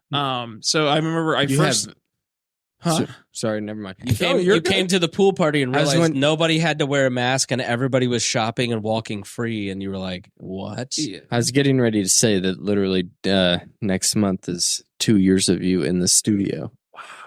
Yeah. Wow. Yeah. Everything's 2 years. Wow. Yeah. Because January of 2021 or 2022 is when we moved here, and it's 2024. Wow. Of course, you've seen how crap Philadelphia's been since he left too. Yeah. He was holding that together. Yeah. You were the glue. Yeah. Well, so Philadelphia was rough. For those who didn't know, I moved from Philadelphia, Pennsylvania. Downtown Philly. Yeah, like in the heart of Philadelphia. It was not a good area. I don't know why you pick on the land of Ben. Where it is like always this. sunny. By the way, One of the cities really I had been attacked in by homeless people. New Orleans is the other. It's a dangerous city. But when I started really getting into libertarian politics, I found Real Libertarians, and I listened to the network, and I really found myself listening to the shows and finding like I was a part of the family, even though I wasn't part of the family. I didn't live here. Who did you fall in love with? Was it Aaron Ewert or I only ever did like 1 or 2 episodes. Tad Wester and Greg Lenz? Who was Tad. the person that you said, oh my God, I've got to be a part of these people? It wasn't so much. It wasn't one character. It was the dynamic. Brett Bittner. So like, Brett. and I personally have gone through some very big changes in my own personal like friendship dynamics with some very old close friends who aren't really friends anymore. And I think part of it is because what I was looking for was something that felt very authentic. And what I saw coming from the network was people who genuinely enjoyed each other's company because of not just shared experiences. But this idiot. Yeah, you sure did. me and Harry Here I hate am. each other. But shared values and shared goals. And when I mean Chris jokes, but when we came out here for the pool party in 2020, Or no, it's 2021. Sorry, Yeah, 2021. it was July 20. Like 2021. Indiana was done with COVID BS July 4th, 2020. Yeah, And it was July 2021. and it was still lockdown central. And you and in Philly. Renzo came and to around the same time and Yep. just couldn't because he was in DC. Yep. And he commented, he's like, I was in Noblesville and I could not believe people at the shop. I was on a podcast I was on Matt Kibbe's show in 2021, and it was January 2021, and it was still like a ghost town. Like you could Crazy. not do Mm-hmm. anything. So when I came out here, not only seeing that, but there is just something, and I can't really put it into words, but when you come out here to the Midwest, people, and I know there like people out here can like when they hear I moved from Philadelphia, Pennsylvania to here, I always get the why? Like why would you move here? Right. But like and just got you got to take realize 80% of these people moved from Albany, Kentucky to here 2 generations ago. So I ignore that. Drown that noise out. There is a and this is something that in 2024, like I want to fight. Like there is a crushing cynicism that has crept into American society, and people don't love the place in which they live. Yes. We sort ourselves socially by niche, which has kind of taken away the love of our location, which is incredibly important to our souls. Yeah. And small town Indiana is awesome. And Yes. there is a lot about Indiana that is awesome. Yes. But that is not cool to say. That is a boomer attitude to say that Newcastle, Indiana is awesome. Top 10 best towns in Indiana according to World Atlas. If You listen have to last week's show. cultures now, and so It's a lot of that East Coast, West Coast, like influence our culture, Right. like changing the word soda, pop here in the Midwest, just making us not like the Midwest because Harry, the don't tell coast me- is supposed to be so Harry, much better. don't tell me you don't call it soft drink. Man, it's Coke. yeah, tonic. What do you Listen. call honestly? What do you call a carbonated beverage? This is actually a important question. Here's the thing. I grew up calling it soda, pop, and tonic, depending on which part of the family. Depending upon which grandparent was talking to you. Correct. Yes. Yeah. Tonic. Yeah. Yes. Was there Cola a tonic. gin? Young lad, may you I was gonna fetch say, me a tonic from the I'd fridge? like some tonic, please. Like I said, is that northern landowner part of Harry's family? My tummy's upset. I need some tonic. Harry's the weirdest person on the network. And James Neese is on the network. Yeah. And Hody. Tonic. yes. And me. Sorry, I'm being What? truthful. Okay. All right. Hey, let me ask the question this Attack way: my mom. She'll tell you. Which brand of car did this person drive that taught you that it's tonic? I don't think that's important. It is. It is very important. I don't think that's. I need to important know at what all. brand the car was. 86 Cutlass. No. Cadillac. Cadillac. Yeah. I was like, which top tier General Motors brand is this going to be? It's how also I grew up like hating Cadillac cars, working on Cadillacs. Like I fully embraced BMWs and guys were talking Mercedes about cars. over Cadillac cars. At least those made sense when you're working on them. So really quick, just to finish my one thought, because Sorry. I feel like I have to sneeze. Oh, I'm sorry. You're interrupting No, it- Harry again. Wow. Well, my original We've thought never got interrupted. learned. I don't remember how it got interrupted, but the whole There's like 5 grass. podcast hosts. I know, isn't it great? It's my show, damn it. Oh, half a second of silence. Must talk. No, but in all seriousness, like the grass is always greener. Like no, like embrace the like you're saying like small town Indiana is great. Small town Indiana is great. Like the fact that not only are you able to have the impact in your community, but like the influence and build those relationships with people. Like I've been here 2 years. And I think, Jerry, I mentioned to you when we were at the Christmas walk, I was like going around and I was like, oh my God, I know people here this year. And it was really cool. Like 2 years later. they're like, Hilariously, "Wait, this is only Yeah. the 4th time you've seen Jeremiah since you've lived here because he travels. He's usually like camping up in like the Great Lakes. Brian sees me seasonally. It's very true. Or when he's From watching my November- cats. I'm on Christmas break. and From so- November to March, I keep my Henry County hours where you may Yeah. see me Yeah. here on the weekends. Yeah. But it And it's the time of the year I hate the most, by the way.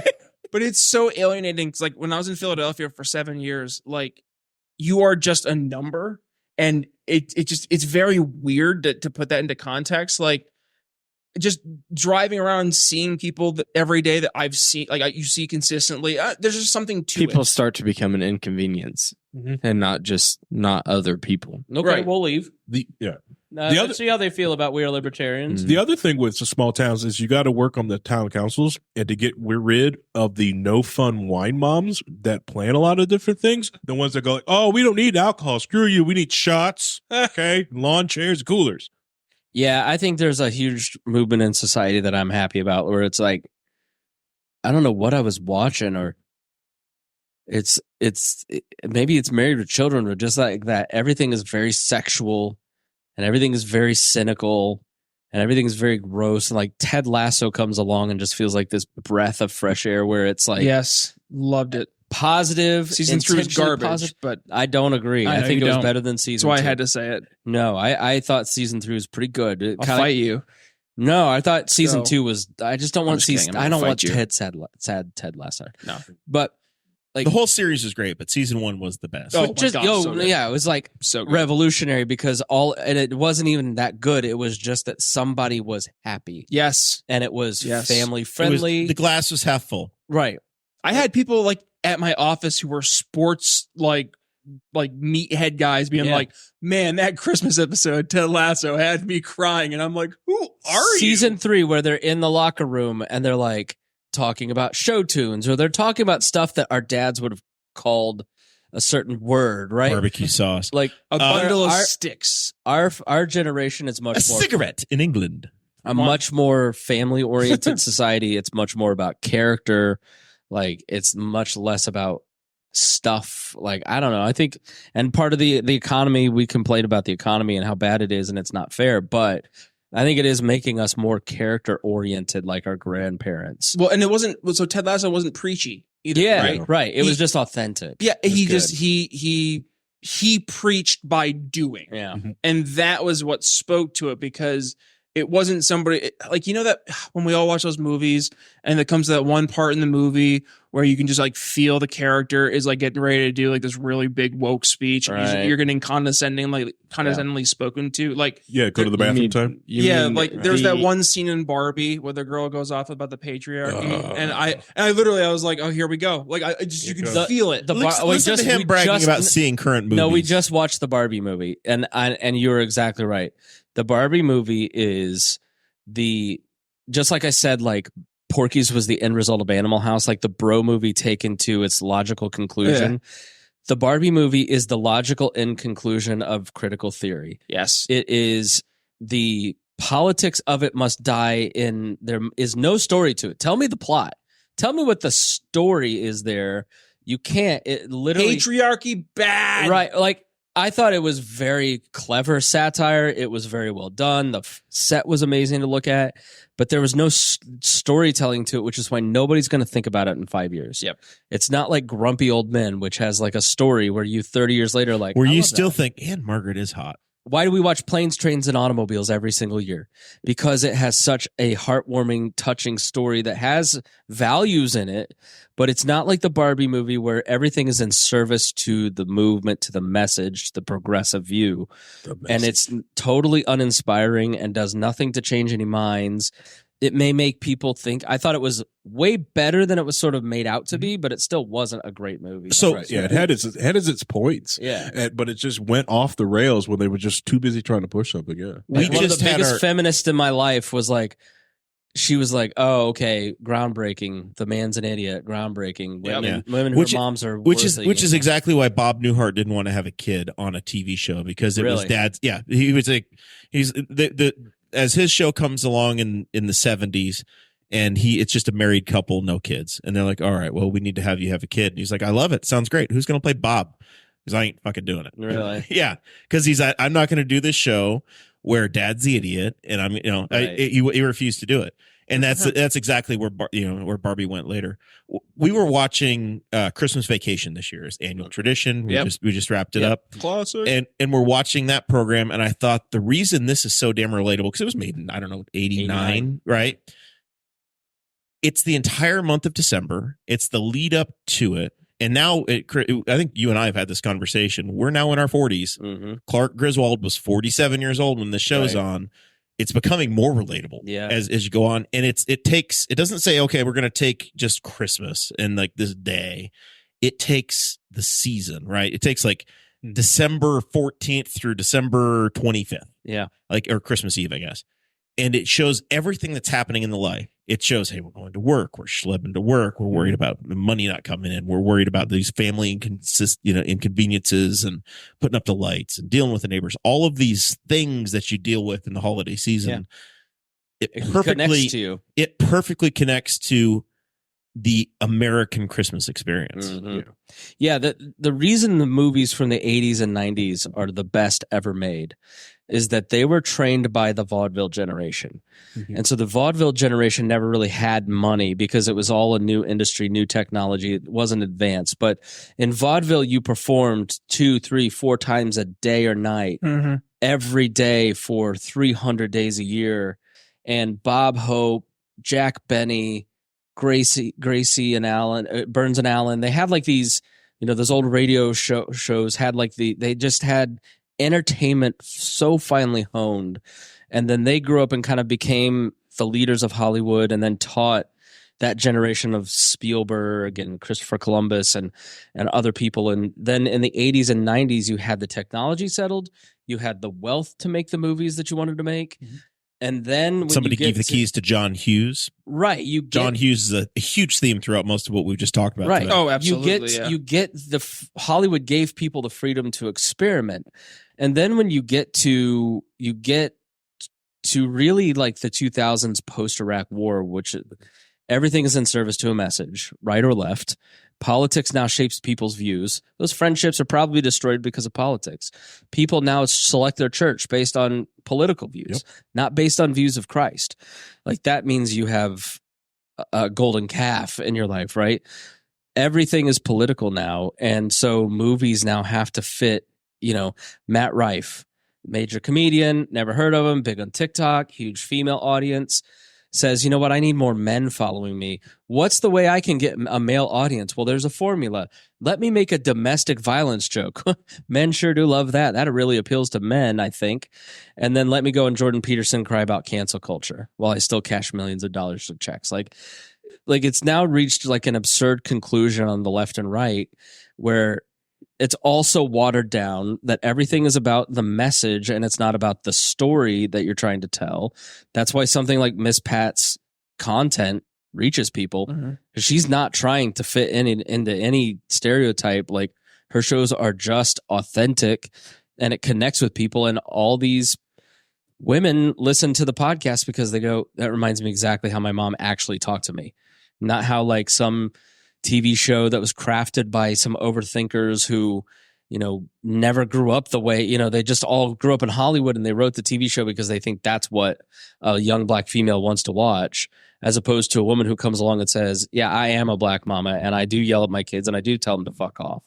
Right. Like, so it's after 8:00, kids. It's fine. Yeah. I'm just saying it's so, oh, sorry. I forgot you guys don't curse. We're in prime time. But I'm just saying like after the Iraq war, everything kind of became about picking a team in content and media and entertainment and movies, and it drove people away. And so now the only thing you can get is like, well, maybe we should do like a reboot of MASH. Well, so maybe yeah, we should do a reboot of this. Everything is a reboot, and nobody's making those movies from the 80s and 90s, and even like they really stopped. Like they really stopped when Iron Man came out and they went comic book movie because they no longer said, hey, we're going to focus to an American and a Canadian speaking audience.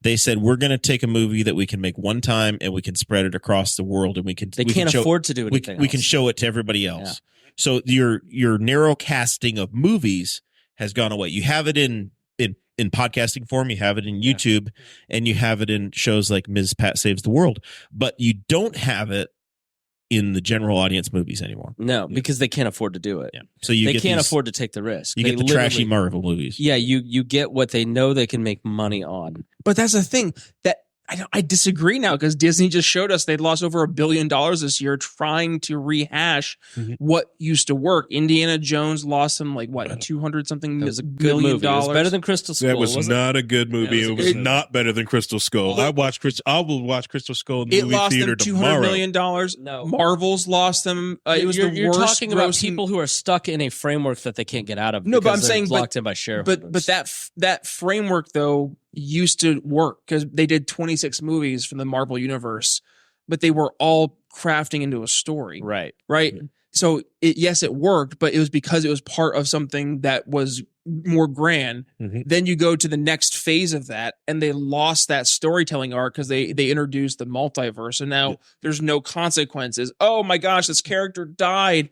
Oh, just kidding. That was in Right, multiverse yeah. like 623, right? So you all of a sudden now lose the ability to tell that story, and then you go back. I mean, yeah, like Crystal Skull was garbage, but I mean that's not even the point so much as people are just tired of seeing the same story just retold in a different way. Frasier's just on the air again. Are we just a post movie Night Court culture Frasier. at this point? What did you say?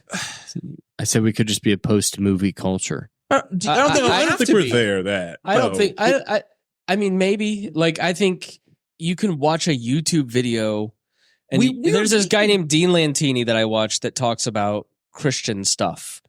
And his videos are him just talking about characters in like the mega evangelical movement. And it's basically like you're watching a storyteller give his opinion on these characters. It's basically like a movie, but it's just a dude with a DSLR and a mic. Like it's all niching down. The problem with like big broadcast mass media is you're no longer ever going to have what you had in the 80s where you had defined channels. You now have everybody based on their hyper niche every second. Do you know the I one would place? never watch Grand Theft Auto 6 videos. the one Ever, place we right? get But together. that to use awesome. 5. The Grand one- Theft Auto 6. the one No, place yeah. we get together. 5. Yeah, nerd. The NFL. Right. And We- that's going away. Sports is the one place that we all refocus. That's why the Super Bowl is the and biggest it's event not ever. going to be that Bingo. way for much longer because but the thing is people are doing storytelling. They're just and they are attracted to storytelling. They want it just within the characters that they want to choose. They're programming their characters. And so Disney can't exist 50 years from now in the same way, 10 years from now in the same way. Like Luca I thought was a good movie, but that Red Panda movie was awful. Like It wasn't for you. no, it's awful. It wasn't It's for you. awful. I think Little Mermaid is an awful movie, It wasn't for you. but it's a good story. Aquafina was great in that movie. That movie wasn't for you. Could go. No, Luca, great story. There are defined rules. Listen, of old storytelling. white man. That movie wasn't Right. made for No, you. It wasn't for You could you. dismiss it, but guess what? Audiences agreed with me. There we go. And Money's agreed with And that's the part that we have to kind of go back to is like it used to be that you would tell a good story and then you were rewarded right. at the box office, whereas now you kind of expect you're trying to make that formula. It's like So this is you're- why tonight we are announcing that Chris Spangle is starting his own production company, and we are making Uncle Buck 2. That's right. Well, there's a Starring reason. Chris Spangle. Like The Ron Rapture Milford. Buck. All right, shout out to Ron Milford, who's a great dude who lives up in northern Indiana. He watches this podcast every single week. Absolutely. Right? He became aware of me through Bob and Tom. Then he started checking out other stuff.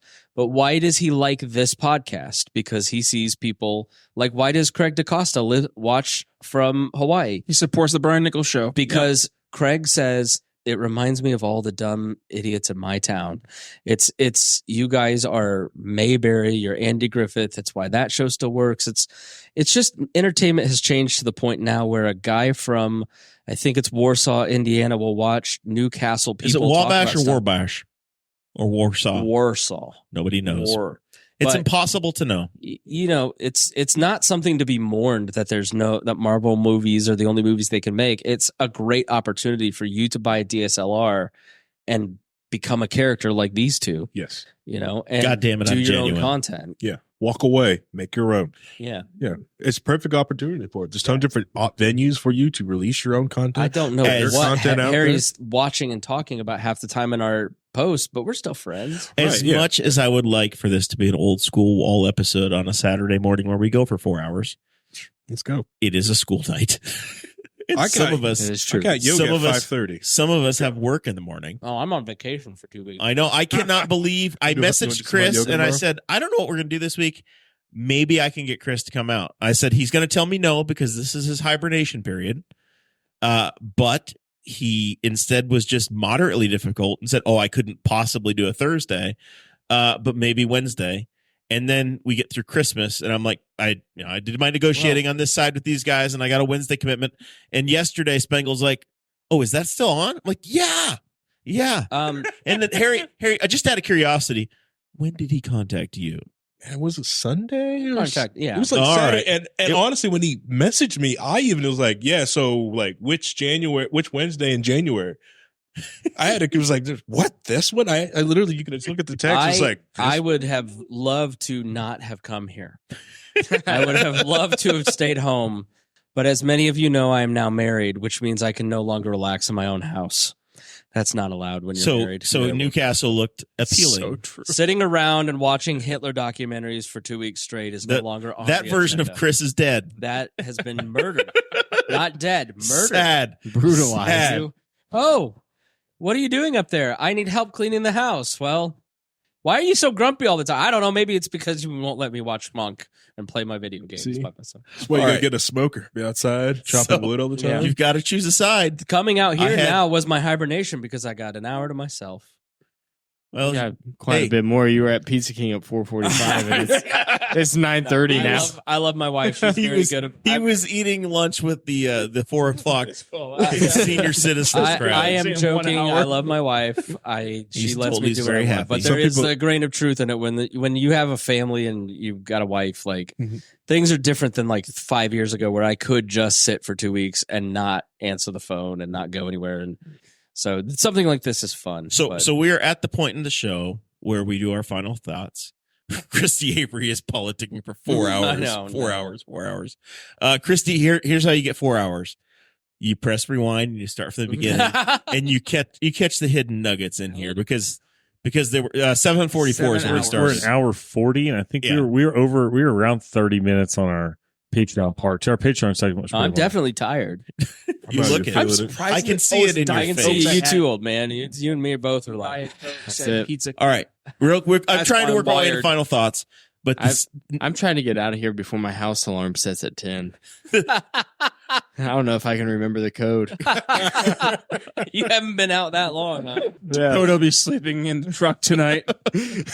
Chilling. don't let him lie to you. He gets called out for late night calls all the time. He makes money. Final thoughts, Harry. What have we learned today? What have we forgotten? I know that both Dakota and Brian rudely interrupted you many times. So please finish your thoughts. Tell us about that Cadillac. Did it have leather or cloth, vinyl? Well, tell us, finish your thoughts. Let's clean things up tonight. First off, Cadillacs are junk cars. Don't buy people Cadillacs. Any dad out there who bought their son a Cadillac for a first car, it's because you secretly hate them or want them to understand why engineers suck. You know you are. Anyways, I like to also give a shout out to honorary key holders like Christy out there. Thank you for listening. And it's low key on the WAL Libertarians Network, not low key wall anymore. It's low key on the WAL Network. Okay. Okay. We're just low key. Just low key. that. The show's just low key. Sorry, it's just low key on the on the Blame him. network. He said it Yeah. wrong the first Yeah, time. it's- I didn't approve this change. That's so the you didn't clear that's that. Is, the is that why there's confusion? that's the name. Sorry, that's the name of the You show. know what the picture should be? The little logo should be the key from his old apartment. I am messing with the other yoga because I am creating like another podcast here coming up because shoot. I'm separating the two podcasts going in two different directions. You divorcing yourself? I'm divorcing the So two you're gonna have co-hosts, so one I'm low taking and key. Reinhold to the left and taking him so we just talk politics and then kicking Taking him more to the left. yes Good and God, then help us. and then kicking Vincent to the right, doesn't need and help. we're going to do like more of a culture-oriented podcast. Yeah, so I haven't been invited on low key wall on the wall network. it's just low key on the WAL Network. God damn. in like a year and a half. Oh, It's been a long time. We because It's been apparently maybe it was because I serial mispronounced the name of the program. yeah. Program. Wow, yeah, a little Make bit. it down. Are we in Soviet Russia? The boys didn't play well Friday night, but maybe we can get a better program next year. You know the YouTube thing that's been really fun is that somebody got Those are called the programs. Never mind. Totally different than somebody started a YouTube channel with James Carville where he just stands in front of a whiteboard and explains Louisiana history. Really? Yes. What? That's awesome. Oh yeah, it is. He is just spilling the tea on because this dude from the new Speaker of the House, Mike Johnson, is a Louisiana guy. Oh yeah. And that The triggered new pecker of the house. the new pecker of the house. That triggered James Carville, and something snapped. So he got some college kid to just turn the camera on, and he explains the world in the eyes of James Carville. You got to send and me the link. I need that Spangle is one going too to bad. absolutely adore it. I love James. Yeah, so it's like That's there's like 2 or awesome. 3 hours of him just standing in front of a map explaining who's related to who and who did what and what university was what, just absolutely spilling it. Anyway, James Very Carville content has a right there. great Very much cameo content in right Wedding there. Crashers. Thank you. By the way, I believe he does. He The does. censor- him and John McCain. Yeah, he's both so in, Wedding James Carville's Crashers. a national treasure. So low key on the low wall. key on the wall Wall network. network. On the wall network. That's It's low key wall. I'm going to It's write just this low-key. down in No, it's pen. low key. Just low key. We'll discuss You're this gonna on the get Chris Spangle. in trouble. Your year-end interview is not going to go well with this attitude, Harry. It's fine. It's Holy it's jeepers. Got quite the Spangle? attitude, Harry. I have reason why I'm so confident in it is because in my contract I have an automatic renewal for 2025. So I'm golden to that. Automatic renewal. I got to speak to my nieces about this. Yeah. And it's Harry's much better at negotiating That's than right. you are. You had no chance. My 9-year-old niece runs this network. yeah, it's fun. Are you What? gonna make some time for dear leader here? Or are you gonna use all the time up? Dakota's going to turn into a pumpkin. I thought about just filibustering, just taking it all, but no, that's pretty much it. Yeah, you take it. Filibuster. The gentleman from McCordsville will cede his time. I am not from McCordsville. Fountain Town? What is it? Wow, It's a secret. Fortnite? It's a great video game. I hurt my I feelings. crank it nice. Harry It's lives like there, nobody's business. Lawrence. Yeah, just keep going. It's fine. It's fine. You know, I don't it's have fine. anything. No, I'm not going to make it home to watch myself on TV. But you can. Set your VCR. BT. That's the greatest first world problem that's ever been spoken on this show before. I'm not going to get home to watch myself on television. Ridiculous. Whoever talked and took us on all these. We've had some former politicians in here, but that's the most entitled statement I've ever heard. I knew him when he scrubbed toilets in the post office, and I knew him when his Chrysler 200 was on blocks. You once said, "Hey, I'm in town." Because you he wanna go get loves pizza? living in Indy. Yeah, the pizza lord. He goes, "You want to go to get pizza?" And I said, "Yeah, I'd love to go get pizza." And I said, "I'm going to be honest with you. I have $7.50 to my name." And he said, "Oh, that's fine. Yeah, we'll go." And then when the bill came, I gave him $7.50, and he looked at me and he said, "Where's the rest?" And I go, "I wasn't lying." This is why I have continued to contribute $7 a month to the WAL Patreon for 9 years now. Jeremiah Morrell Pizza Society. So check out all my projects, chris-spangle.com. That's my link tree. You can find all the different shows and lots of new, fun, cool things coming this year that I think are fun and cool. I don't care if any of you do either, but we'll see. Maybe you will. Maybe you won't. Like many young women on Instagram, check the link in his bio. That's please. chris-spangle.com. Only Chris.net. So, Zach, has this been all you hoped for? We haven't had a show this long since Travis White was in here wearing 18 different hats. Yeah, this has been entertaining just to sit back and watch. Good old Travis. How you doing, buddy? If you don't love on Brenda Grider right now. Yeah, I was gonna say I that has come up because she was in the chat earlier. People, you guys are talking about small town. Brenda Grider, she's only got less than a week left. She's the Clerk treasurer. Clerk treasurer. Stepping away from that. one of the hardest working people in Newcastle, one of those people that does a lot of things that make the town a lot better. She was kind of instrumental in the big bike giveaway. They gave away like 200 bikes at a Broad Street cruise a couple months ago. So we had a local family member of a fireman diagnosed with cancer, and Brenda shows up with a cavalcade of people, and they got a check, they got some Christmas gifts, and they got an all expenses paid trip to Disney. Nice. Just delivered to their front door. I also know that Brenda she messaged me the week before Christmas, and she's like, "Hey, your kid got a bike, didn't he? Or did he get a bike? Because my son's bike was stolen off the porch." And I said, "Yes, my son was taken care of." And she's okay. I'm working some magic. Just wanted to check in. I noticed that the Broad Street Cruise people worked with Pointer Brothers, and they were delivering bikes on Christmas Eve, I think, to kids who didn't know that they had bikes coming.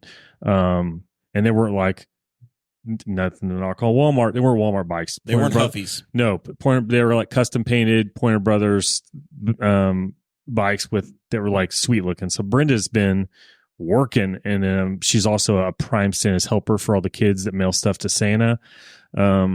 So just small town. Brenda's one of those people that makes small town Newcastle great.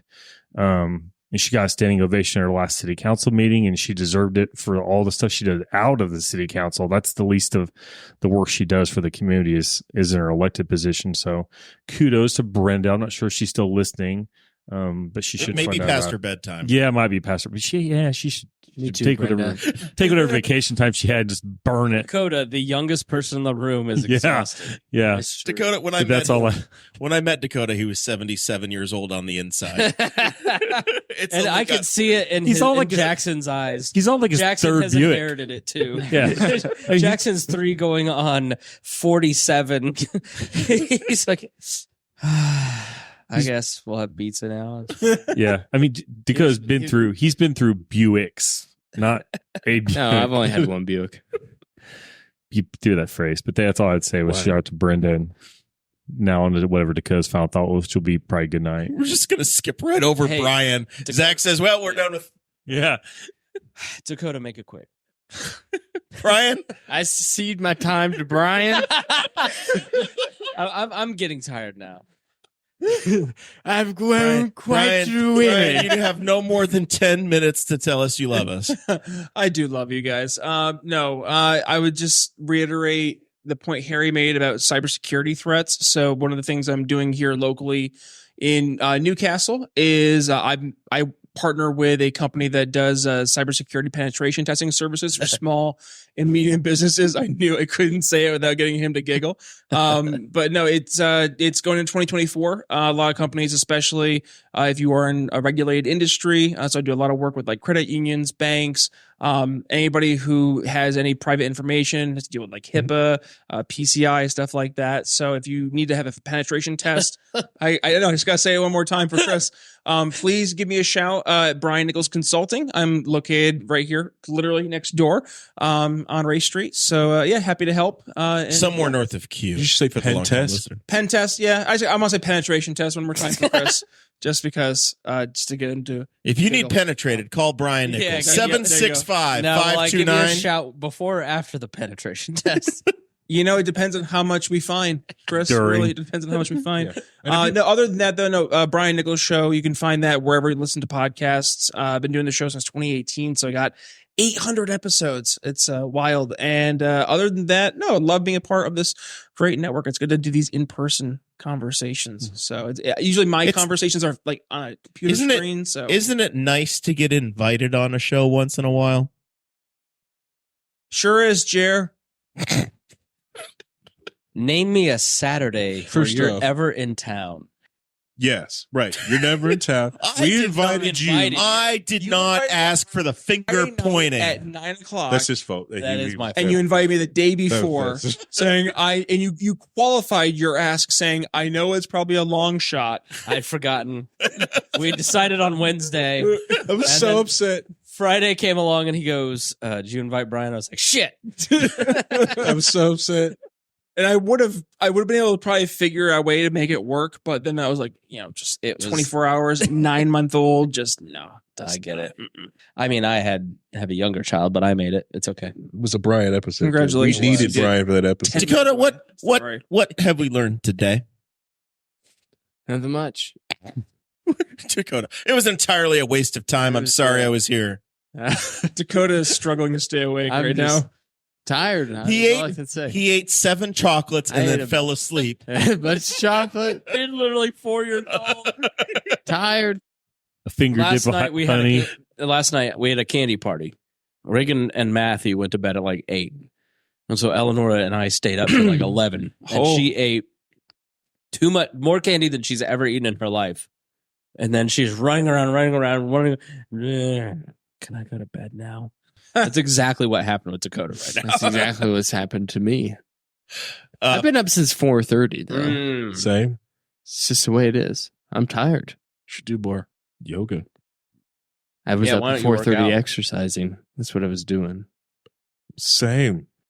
So You I'm just saying. we're exercising all your alone. point is All right. So next week's show, we will be here on Thursday. We will be here on Thursday. We have secured an interview with former state representative and new town councilman for Louisville, Indiana, Tom Saunders, the Honorable Tom Saunders. He got promoted. He is on his book tour. He and Daryl Radford have written a book. It's his tell-all from his time in the State House. It's going to be a must-have for Henry County historians and those interested in what has happened over the time Tom was in the State House. The man went from being a janitor in the county courthouse to being a state legislator for over 25 years. So I'm excited to have them come and tell stories and see where it goes. Is Daryl coming too? And Daryl Radford will be here as well. So it's going to be a great show. I hope Dakota can stay up for it. It'll come on around 7:00. So it'll be an hour and a half, 2 hours after the sun went down. It's going to be a struggle. It always is. Jeremiah's wife is waiting in the parking lot. All right. It has been for like 20 minutes at least. She's ready to go to bed and she had to pick him up. Yeah. With that, It was 12 minutes ago. She's like, wait in the parking lot. I will not be home by 10 for those wondering. with that, thank you for participating. This has been great. We will see you a week from tomorrow. One more thing. Jesus. Matt Whitliff and I are history nuts and news junkies, and we forever talked about how much history applies to modern politics, and we often fail to see the parallels in the past. So he and I have embarked on a long journey from antiquity to the present, where we're going to illustrate where our ancestors can help us build a better future. So subscribe now to The History of Modern Politics to get the full backstory on our current events. There are 2 episodes a month, and they're available now to subscribers of WAL Plus or at historyofmodernpolitics.com, or you can subscribe to the public podcast feed to get episodes in 2022. In the span of 2 years, podcast advertising has become a billion-dollar industry. Why? Changes to social media and search engines aren't getting the same results as they used to. And let's be honest, why would anyone want to financially support them? Plus, the loyal audiences of audio brands have a better return on investment. Need more convincing on that? Look up Edison Research's Infinite Dial. As the longest-running libertarian network, the audience of the We Are Libertarians podcast network have been our partners in growth for almost a decade. We are looking for advertisers that will enhance the lives of our listeners, and we have only 6 slots available for companies that are looking to grow with us. Volume matters in advertising, and no other libertarian brand can offer you over 40 episodes across 10 shows a month while reaching tens of thousands of people for one easy monthly payment. It is simple. Email me now, Chris Spangle, at chrisspangle.com, and let us start supporting your business as you support ours.